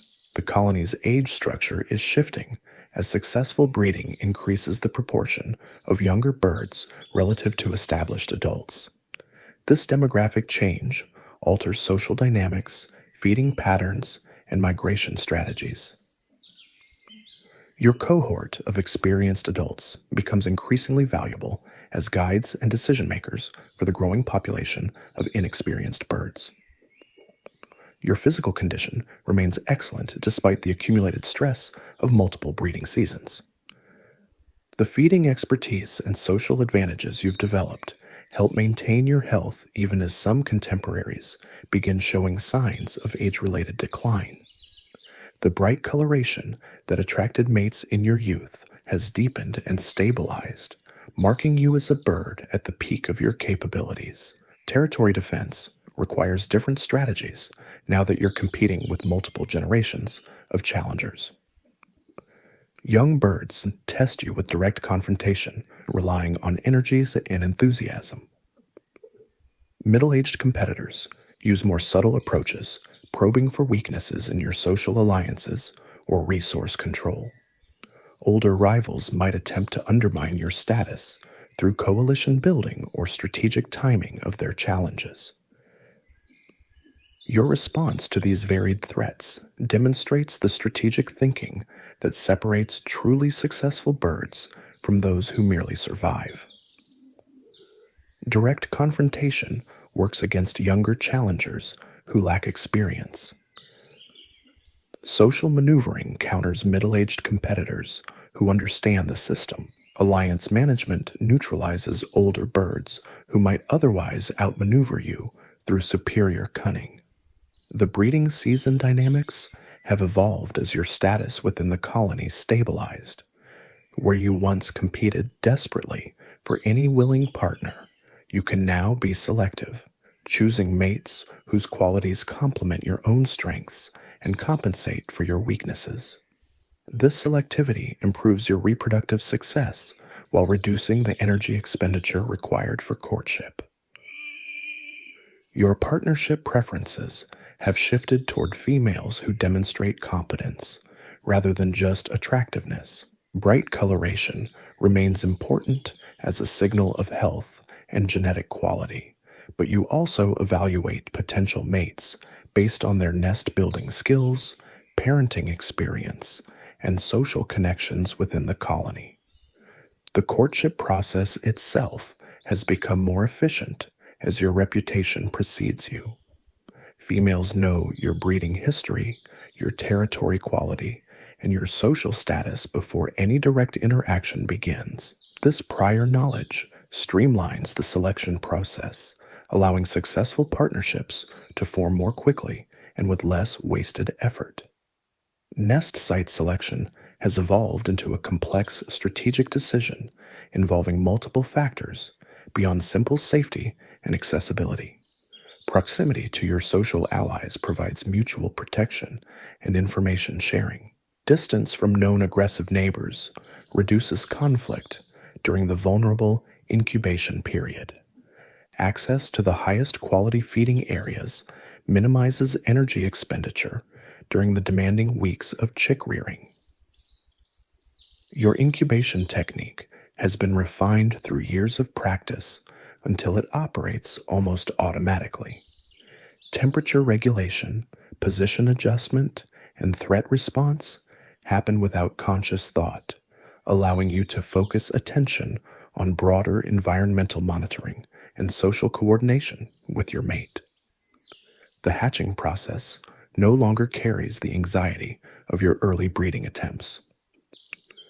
You know what to expect, how to assist if necessary, and how to respond to the various complications that can occur during this critical transition. Your experience allows you to distinguish between normal variations and genuine problems requiring intervention. Chick rearing has become an area where your expertise provides clear advantages over less experienced parents. Your feeding efficiency means more nutrition available for growing offspring. Your threat recognition keeps chicks safer from predators and environmental hazards. Your social connections provide additional protection through alliance relationships with neighboring pairs. The independence transition of your chicks happens more smoothly now that you understand the optimal timing and techniques for encouraging self-sufficiency. You know when to provide assistance and when to withhold help, allowing natural learning processes to develop the skills your offspring will need for long-term survival. Your role as a mentor to younger adults has expanded beyond your own offspring to include unrelated birds seeking guidance on breeding techniques, feeding strategies, and social navigation. This teaching function provides social benefits that enhance your own status while contributing to the colony's overall success. The migration leadership responsibilities that have gradually accumulated reflect your proven judgment and extensive knowledge of alternative routes and stopping points. Younger birds follow your lead during difficult passages, relying on your experience to guide them safely through unfamiliar or dangerous territories. Weather prediction has become one of your most valuable skills, developed through years of observing subtle environmental cues that precede major storms or climatic shifts. This ability allows you to prepare for adverse conditions before they arrive, maintaining feeding and breeding schedules while less observant birds struggle to adapt. Your feeding territory has expanded to include areas that you've claimed through strategic timing rather than direct competition. By arriving at prime locations before peak demand periods, you establish usage rights that are respected by other colony members. This approach minimizes conflict while maximizing access to high-quality resources. Social grooming relationships have evolved into complex networks that provide both practical benefits and status reinforcement. The birds who seek grooming partnerships with you gain access to your knowledge and protection. You benefit from their assistance with feather maintenance and additional vigilance against threats. The colony's response to environmental crises increasingly depends on the decisions of experienced birds like you. When traditional food sources fail or migration routes become impassable, the group looks to proven leaders for guidance on alternative strategies. These leadership responsibilities carry both privileges and obligations that shape your daily behavior. Your genetic contribution to future generations extends beyond your own offspring through the influence you exert on breeding decisions throughout the colony. Young birds modify their mate selection based on your example. Breeding pairs adjust their timing and techniques based on your demonstrated success. Your innovations spread through social learning, affecting reproductive outcomes across multiple family lines. The balance between individual success and group welfare has shifted as your stake in the colony's long-term survival increased. Your offspring and their descendants represent genetic investments that will only pay off if the entire population remains viable. This creates incentives for cooperation and leadership that transcend immediate self-interest. Your position within the colony's social hierarchy has stabilized at levels that provide security without attracting excessive challenge from ambitious subordinates. You command respect without inspiring the intense rivalry that targets the most dominant birds.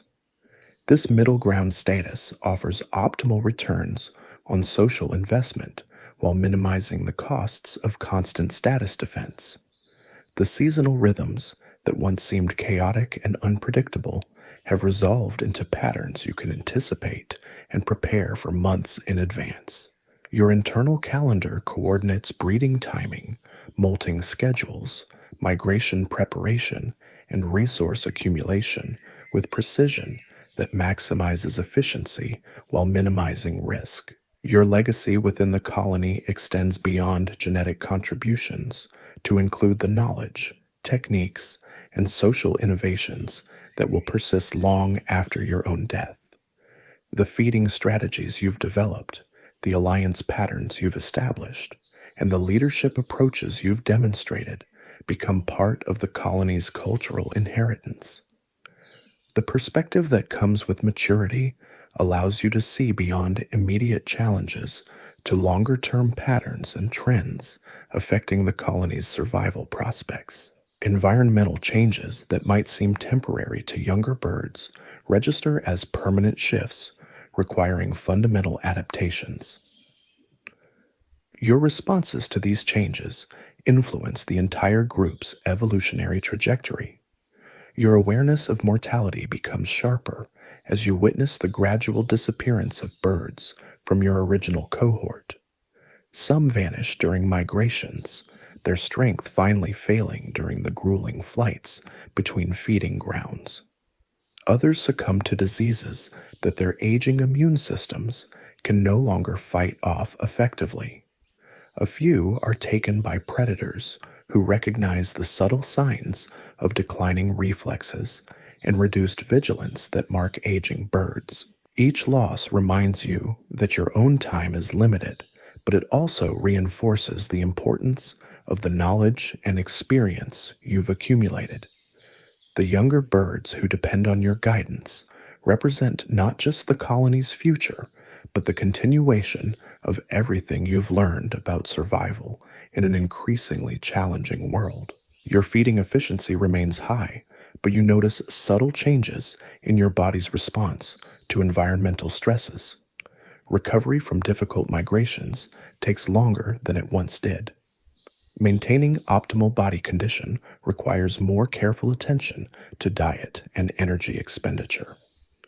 Your immune system, while still functional, shows signs of the accumulated wear that comes with years of exposure to parasites, toxins, and environmental challenges. The breeding season brings mixed results now. Your courtship displays remain impressive, your territory selection strategic, and your parenting skills refined through years of experience. But the physical demands of reproduction extract a higher toll than they once did. Recovery periods stretch longer, and you find yourself being more selective about when and with whom to attempt breeding. Your social relationships have deepened into complex networks that provide both practical support and emotional satisfaction. The birds who have shared multiple breeding seasons with you understand your communication patterns, your preferred feeding strategies, and your responses to various types of threats. These established relationships reduce the energy required for social coordination while increasing the effectiveness of cooperative activities. Younger males still challenge your territorial claims, but these confrontations have evolved from tests of pure physical dominance to more sophisticated competitions involving strategic timing, alliance mobilization, and resource control. Your responses demonstrate the accumulated wisdom that allows experienced birds to maintain status despite declining physical capabilities. The colony's adaptation to environmental changes accelerates as traditional patterns become increasingly unreliable. Your role as an innovator and teacher becomes more crucial as the group faces challenges that have no historical precedent. The solutions you develop through experimentation and careful observation spread through social learning networks, influencing survival strategies across the entire population.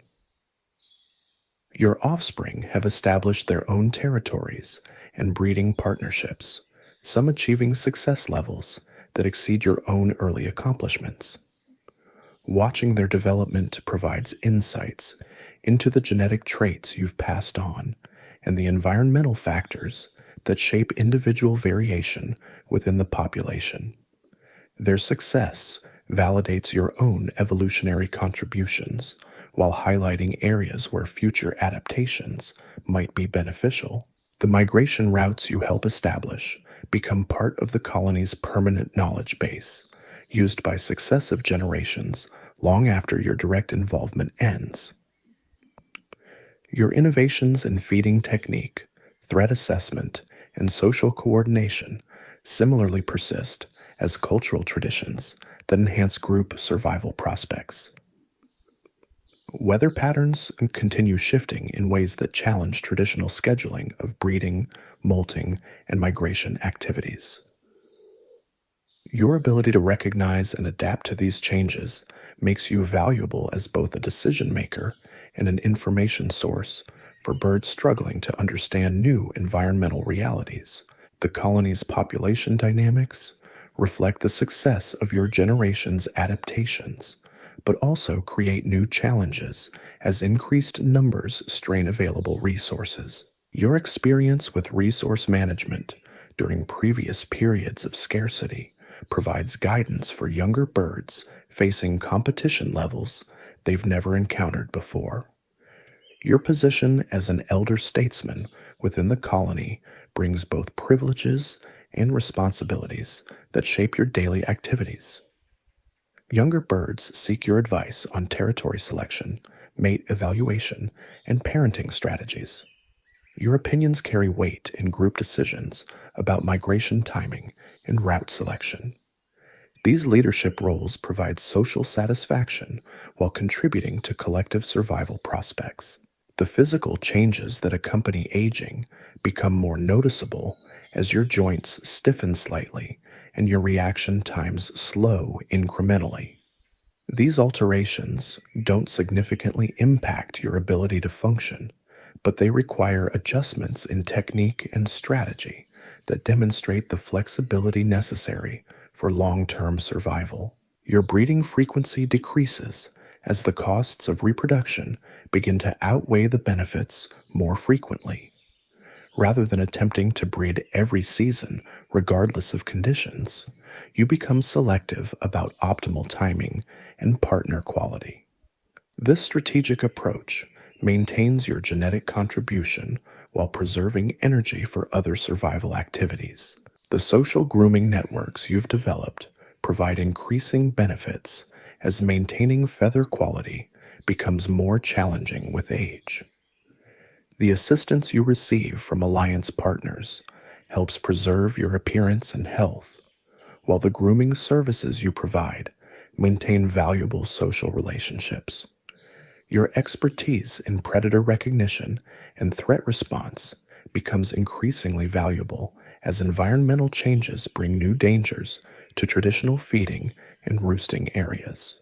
Your ability to quickly assess novel threats and coordinate appropriate group responses enhances survival prospects for birds who lack comparable experience. The environmental challenges facing the colony intensify as human activities alter landscapes and climate patterns at unprecedented rates.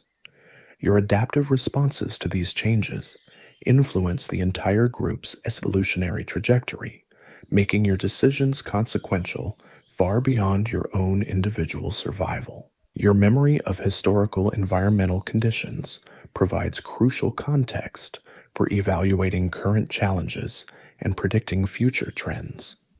This institutional knowledge helps the colony distinguish between temporary fluctuations and permanent changes requiring fundamental behavioral adaptations. The alliance networks you've cultivated over years of breeding and migration activities create support systems that become increasingly important as physical capabilities gradually decline.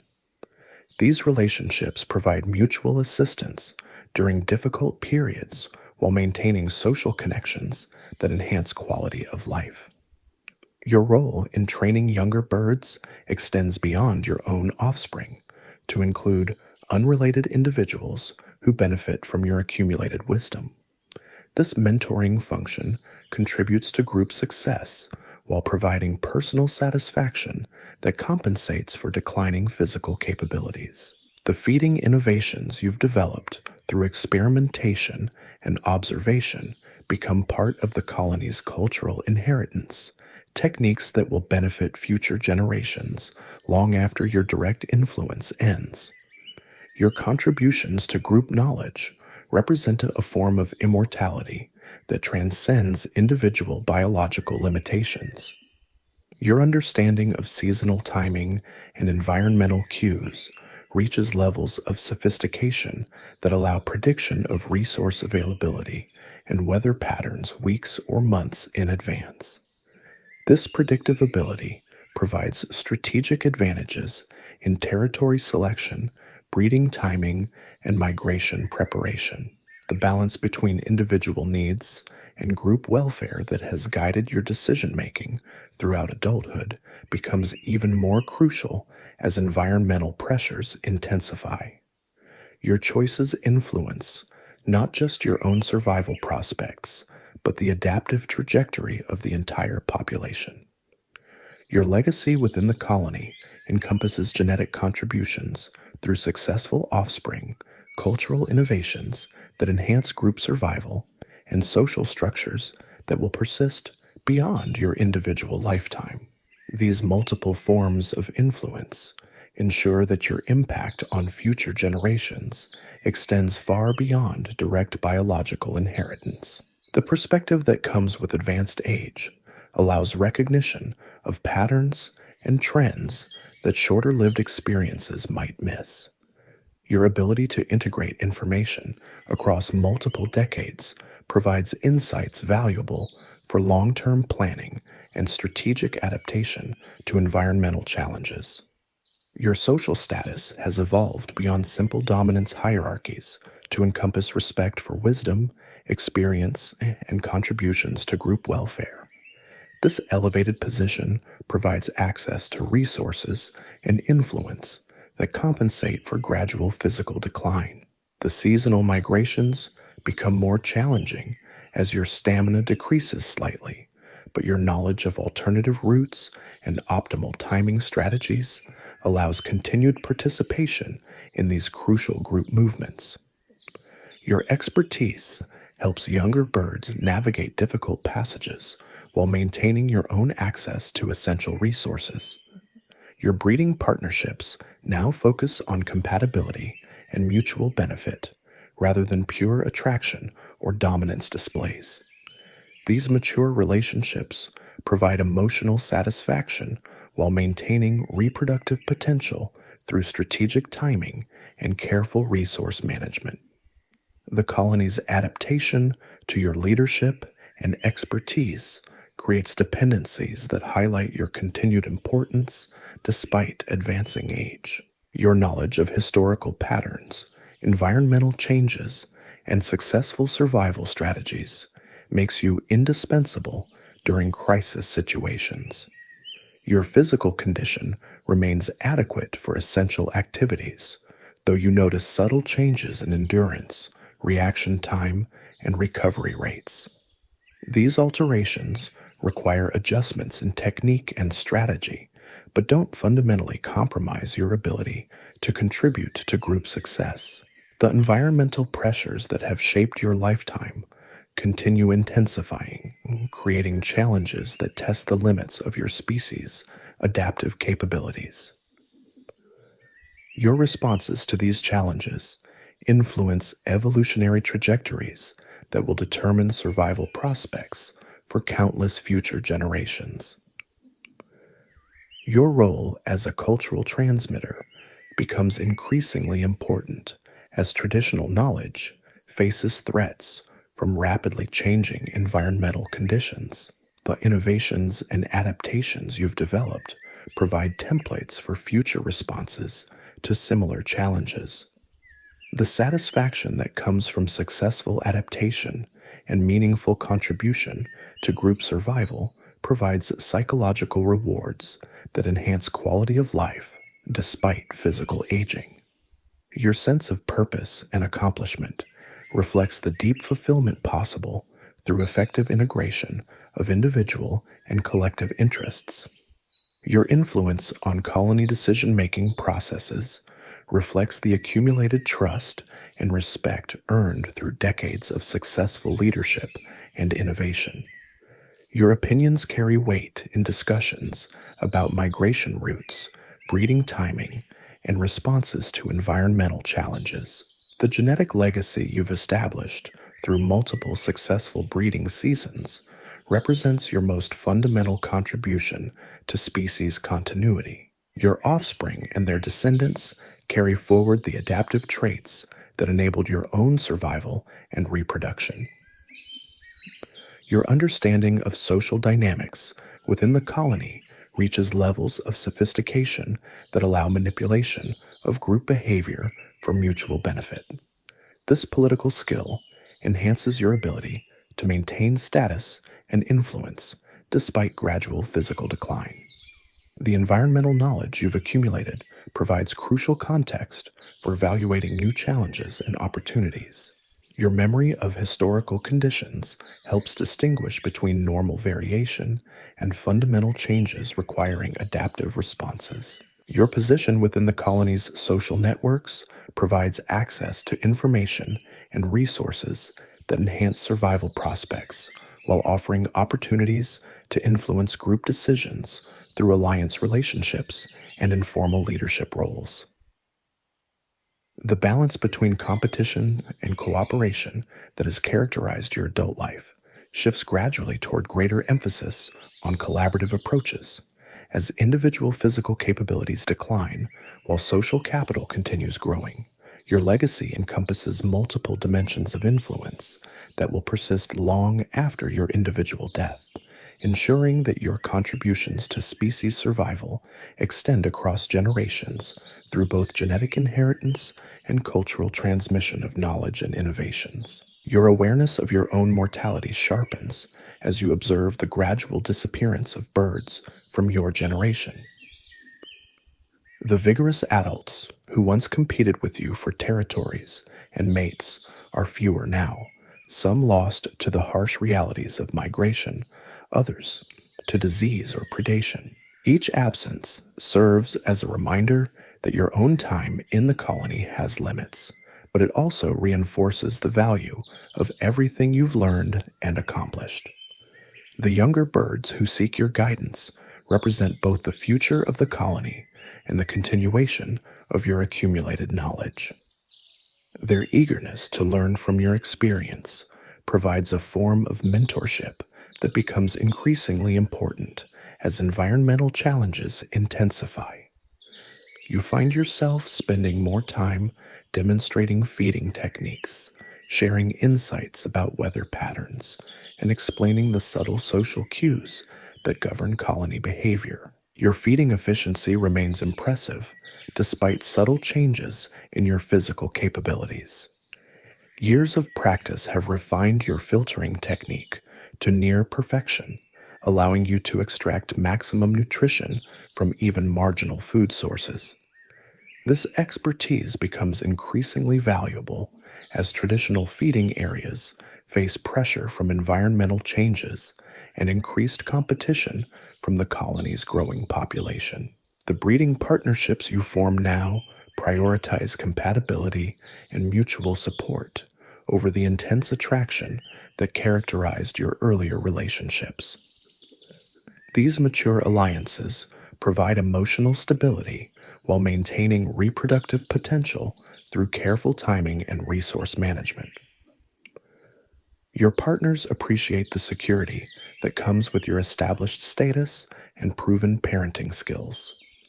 Territory defense requires different strategies as your physical prowess gradually declines. Where you once relied primarily on displays of strength and aggression, you now employ sophisticated social maneuvering, strategic alliance building, and timing advantages that maximize efficiency while minimizing energy expenditure. These tactics prove surprisingly effective against younger challengers who lack comparable strategic thinking. Your role in migration planning becomes increasingly crucial as environmental changes disrupt traditional routes and timing. Your memory of alternative pathways, seasonal variations, and historical weather patterns provides essential guidance for colony decisions about when and where to move. Younger birds follow your lead during difficult passages, trusting your judgment over their own limited experience. The social grooming networks you've cultivated provide mutual benefits that become more valuable with age. The assistance you receive with feather maintenance helps preserve your appearance and health, while the grooming services you provide maintain important alliance relationships. These reciprocal arrangements create support systems that enhance quality of life for all participants. Your offspring have established their own positions within the colony hierarchy, some achieving success levels that exceed your own early accomplishments. Watching their development provides insights into the genetic traits you've transmitted and the environmental factors that continue shaping individual outcomes. Their achievements validate your evolutionary contributions, while demonstrating the ongoing importance of parental investment.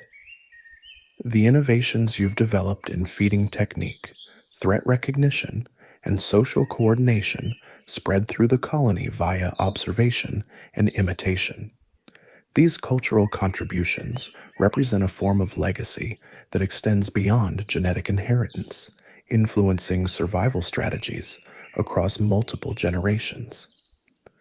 Your techniques become part of the colony's accumulated knowledge, persisting long after your direct involvement ends. Environmental pressures continue escalating as human activities and climate change alter the fundamental conditions that have supported flamingo populations for millennia.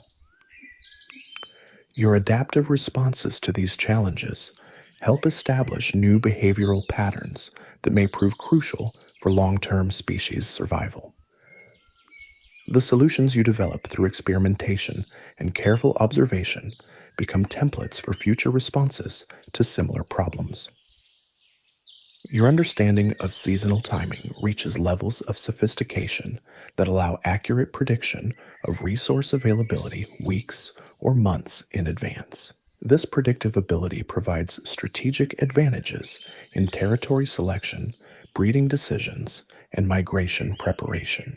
Other birds learn to watch your behavior for cues about optimal timing for various activities. The balance between individual survival and group welfare that has guided your decisions throughout adulthood becomes even more critical as environmental stresses intensify. Your choices influence not just your own prospects, but the adaptive trajectory of the entire population. This responsibility weighs heavily, but also provides a sense of purpose that transcends personal interests. Your position within the colony's social hierarchy has stabilized at levels that provide security without attracting excessive challenges from ambitious subordinates. You command respect based on proven competence and valuable contributions rather than pure dominance. This status offers optimal access to resources while minimizing the energy costs of constant territorial defense. The physical changes accompanying advanced age become more noticeable as your joints stiffen slightly and your stamina decreases incrementally. These alterations don't fundamentally compromise your functionality, but they require adjustments in technique and strategy. Your ability to adapt these changes demonstrates the flexibility necessary for extended survival in challenging environments. Your breeding frequency becomes more selective as the costs of reproduction increase relative to the benefits. Rather than attempting to breed every season, regardless of conditions, you evaluate optimal timing, partner quality, and resource availability before committing to the demanding process of raising offspring.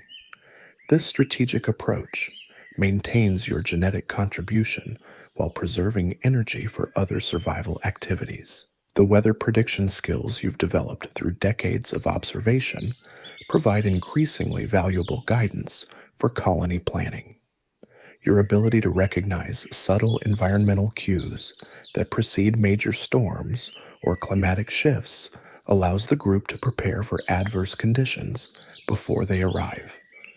This expertise helps maintain feeding schedules and protect vulnerable members during difficult periods. Your memory of historical environmental conditions provides crucial context for evaluating current challenges and predicting future trends. This institutional knowledge helps the colony distinguish between temporary fluctuations and permanent changes requiring fundamental behavioral adaptations. Your perspective spans multiple decades of environmental variation, offering insights unavailable to shorter-lived individuals.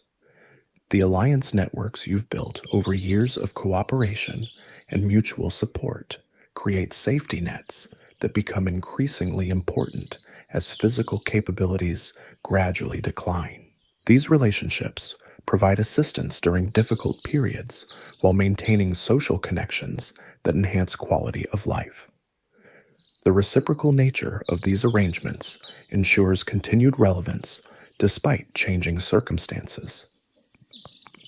Your expertise in predator recognition and threat assessment reaches levels that allow identification of dangers that less experienced birds might miss entirely. This ability becomes increasingly valuable as environmental changes bring new predators to traditional habitats or alter the behavior patterns of existing threats. Your quick responses and coordination of group defenses enhance survival prospects for the entire colony. The feeding territories you've claimed through strategic timing and negotiation rather than direct competition provide stable resource access that becomes more valuable as environmental conditions become less predictable. Your knowledge of alternative food sources and seasonal variations allows continued nutrition even when primary feeding areas become temporarily unavailable. Your role as a mentor extends beyond your own offspring to include unrelated young adults seeking guidance on survival strategies, social navigation, and reproductive success. This teaching function provides personal satisfaction while contributing to the colony's overall knowledge base. The birds you influence carry forward your insights, multiplying your impact on future generations. The migration leadership responsibilities you've assumed reflect both your proven judgment and the trust other birds place in your experience. During difficult passages through unfamiliar territory or adverse weather conditions, younger birds follow your lead, relying on your knowledge to guide them safely to essential resources. These leadership roles provide purpose while contributing to group survival. Your understanding of social dynamics within the colony reaches levels of sophistication that allow subtle influence over group behavior and decision-making processes. This political skill enhances your ability to maintain status and access to resources despite gradual physical changes. Your opinions carry weight in discussions about territory use, breeding timing, and responses to environmental challenges. The environmental knowledge you've accumulated provides templates for recognizing and responding to novel challenges as conditions continue changing. Your ability to distinguish between normal variation and fundamental shifts requiring adaptive responses becomes increasingly valuable as traditional patterns become less reliable. This expertise influences the entire colony's evolutionary trajectory. Your genetic legacy encompasses not just your direct offspring, but the broader influence your successful adaptations have had on mate selection patterns throughout the colony. Other birds modify their breeding choices based on your demonstrated success, spreading your adaptive traits through the population, even beyond your direct reproductive contributions. The colony's cultural inheritance includes the innovations, techniques, and social structures you've helped establish over decades of active participation. These non-genetic contributions represent forms of immortality that transcend individual biological limitations, ensuring your influence on future generations extends far beyond your personal lifespan. Your perspective on the colony's long-term survival prospects encompasses awareness of both the challenges facing the population and the adaptive capabilities that have enabled persistence through previous environmental changes. This comprehensive understanding allows strategic thinking that balances immediate needs against long-term sustainability requirements. The satisfaction that comes from meaningful contribution to group survival and successful adaptation to environmental challenges provides psychological rewards that enhance quality of life despite physical aging. Your sense of accomplishment reflects the deep fulfillment possible through effective integration of individual success with collective welfare. Your influence on colony decision-making processes reflects the accumulated trust and respect earned through decades of successful leadership, innovation, and contribution to group welfare. Your voice in discussions about migration routes, territory allocation, and responses to threats carries authority based on proven competence and valuable experience. The balance between competition and cooperation that has characterized your adult relationships shifts gradually toward greater emphasis on collaborative approaches as individual physical capabilities stabilize while social capital continues growing.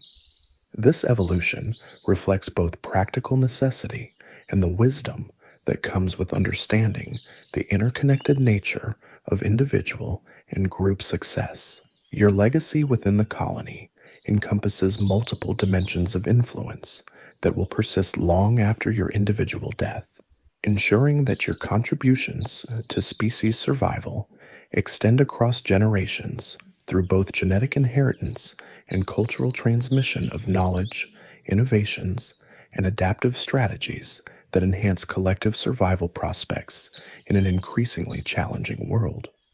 The recognition of your mortality brings not fear, but a deeper appreciation for the complex web of relationships and responsibilities that have defined your adult life. Each sunrise over the Salt Lake represents another opportunity to contribute to the colony's welfare, another chance to share the knowledge that might prove crucial for future generations facing challenges you can only imagine. Your body tells you that changes are accelerating now, subtle shifts in energy levels and recovery times that mark the transition into your final phase of life. But your mind remains sharp, your social connection strong, and your value to the colony undimmed. The years ahead will test your adaptive capabilities in new ways, but they also promise continued opportunities for meaningful contribution to the ongoing story of your species' survival in an ever-changing world. Your wings feel heavier now during the long migrations, each stroke requiring more conscious effort than the automatic rhythm that once carried you effortlessly across hundreds of miles.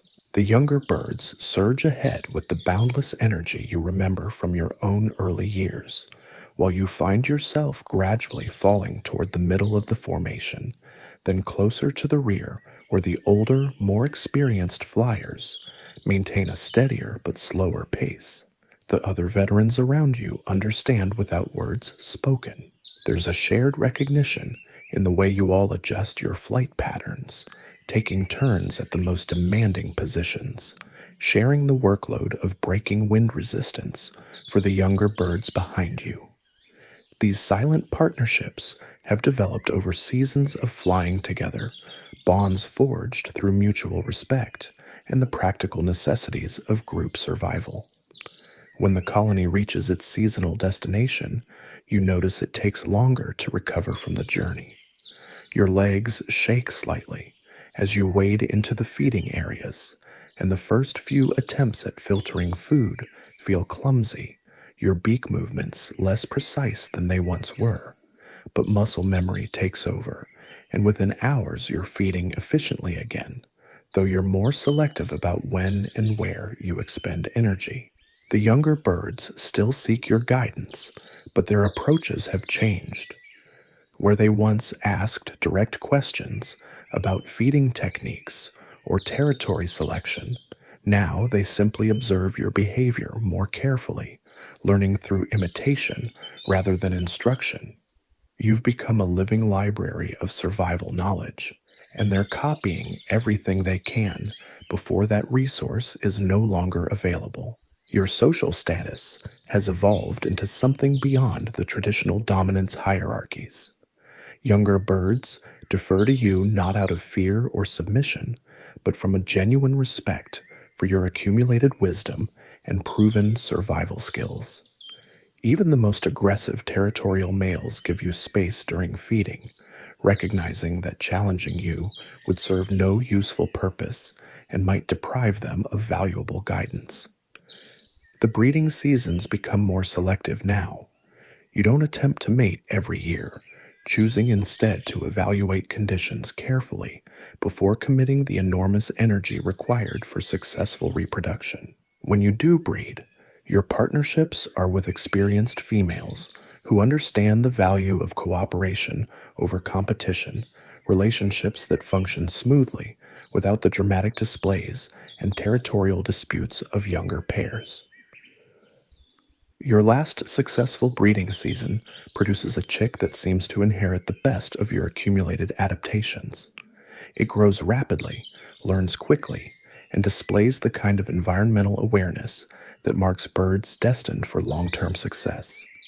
Watching its development gives you a satisfaction deeper than any of your previous reproductive achievements, knowing that your genetic legacy includes not just your traits, but decades of learned behaviors that will help it navigate an increasingly challenging world.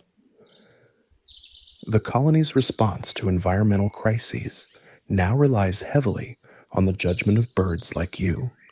When traditional food sources fail or weather patterns shift unexpectedly, the group looks to the experienced individuals who remember similar challenges from previous decades. Your decisions about when to move, where to go, and how to adapt carry weight that influences the survival prospects of thousands of other birds. The physical changes you've been noticing accelerate gradually. Your joints stiffen more noticeably after long flights or cold nights. Your reaction times slow just enough that you have to be more careful about predator threats and territorial disputes. Your energy reserves deplete faster and replenish more slowly, requiring more strategic thinking about how to allocate effort throughout each day. But these limitations come with compensations. Your ability to read environmental cues has reached levels of sophistication that border on prediction. You can sense weather changes days before they arrive, identify the subtle signs that indicate food availability in distant areas, and recognize threats that other birds miss entirely. This expertise makes you valuable despite your declining physical capabilities. Your feeding technique adapts to your changing abilities. Where you once relied on stamina and persistence to process large volumes of water, you now employ precision and timing to maximize nutrition from smaller efforts. You know exactly when and where the richest food concentrations develop, allowing you to feed efficiently while other birds waste energy on marginal resources. The social grooming networks you've built become increasingly important as maintaining your plumage becomes more challenging. The birds who provide assistance with feather care receive access to your knowledge and protection in return, creating mutually beneficial relationships that enhance quality of life for everyone involved. These partnerships represent some of your most satisfying social connections. Your role as a weather predictor expands as climate patterns become more erratic and unpredictable. The subtle cues you've learned to recognize provide early warning of storms, temperature shifts, and seasonal changes that allow the colony to prepare for adverse conditions. This expertise becomes crucial as traditional timing patterns become less reliable. The migration routes you help establish become permanent parts of the colony's knowledge base, pathways that will guide future generations long after your direct involvement ends. Your innovations in navigation, timing, and resource identification spread through the population, becoming cultural traditions that enhance survival prospects for birds who will never know your individual contribution. Your understanding of the colony's social dynamics reaches levels that allow you to influence group behavior through subtle interventions rather than direct confrontation. A well-timed suggestion, a strategic alliance, or a carefully positioned demonstration can shape decisions that affect hundreds of other birds. This political skill becomes more valuable as your physical dominance decreases. The environmental challenges facing your species continue intensifying. but your adaptive responses provide templates for dealing with novel threats and opportunities. The solutions you develop through experimentation and careful observation become part of the colony's collective knowledge, techniques that may prove crucial for long-term species survival. Your memory of historical conditions provides crucial context for evaluating current challenges. You remember lakes that have since dried up, feeding areas that have been destroyed by development, and weather patterns that have shifted dramatically over the course of your lifetime. This institutional knowledge helps the colony distinguish between temporary setbacks and permanent changes requiring fundamental adaptations. The alliance networks you've cultivated create support systems that become more valuable as your individual capabilities change. These relationships provide mutual assistance during difficult periods while maintaining the social connections that give meaning to daily life. The reciprocal nature of these arrangements ensures your continued relevance despite physical limitations. Your genetic contributions extend beyond your direct offspring through the influence your successful adaptations have had on breeding patterns throughout the colony. Other birds modify their mate selection, timing, and parenting strategies based on your demonstrated success, spreading your adaptive innovations through the population, even beyond your personal reproductive efforts. The younger generation that now dominates the colony's breeding activities includes many birds who learned crucial survival skills by observing your behavior during their development. Their success validates your role as a teacher and mentor, multiplying your impact on the population's future prospects through the knowledge you've transmitted. Your awareness of your own mortality becomes more acute as the physical signs of aging accumulate. But rather than creating fear or desperation, this recognition brings a deeper appreciation for the complex web of relationships and responsibilities that have defined your adult life. Each day represents another opportunity to contribute something valuable to the ongoing story of your species. The colony's adaptation to your leadership creates dependencies that highlight your continued importance despite advancing age. Your knowledge of alternative strategies, historical patterns, and successful innovations makes you indispensable during crisis situations when traditional approaches prove inadequate. Your feeding territories, claimed through decades of strategic positioning rather than physical dominance, provide stable resource access that becomes increasingly valuable as environmental conditions fluctuate unpredictably. Other birds recognize your prior claims to these areas, allowing you to maintain nutrition without the energy expenditure required for territorial defense. The balance between individual needs and group welfare that has guided your decision-making throughout adulthood becomes even more critical as environmental pressures intensify.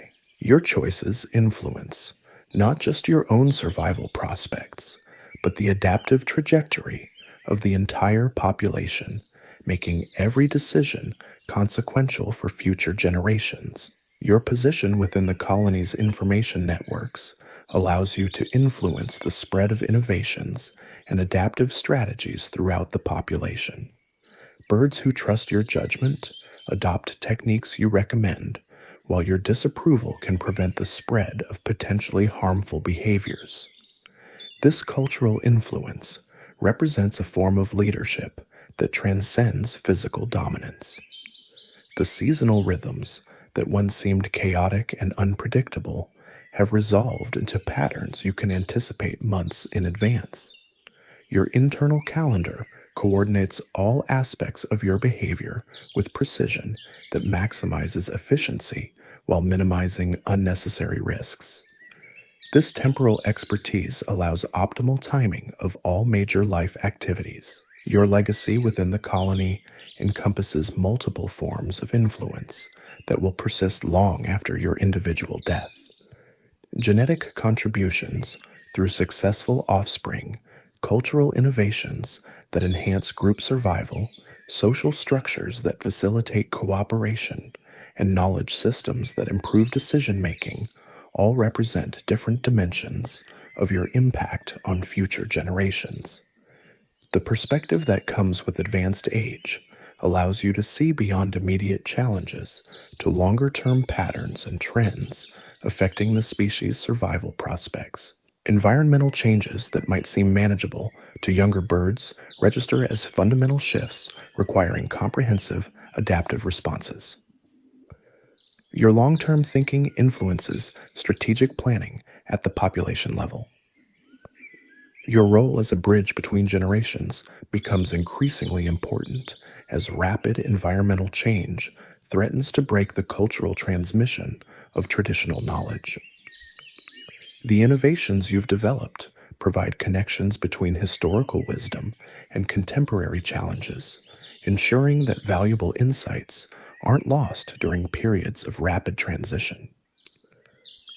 The satisfaction that comes from meaningful contribution to group survival provides psychological rewards that compensate for physical limitations and mortality awareness. Your sense of accomplishment reflects the deep fulfillment possible when individual success integrates seamlessly with collective welfare, creating legacies that transcend personal existence.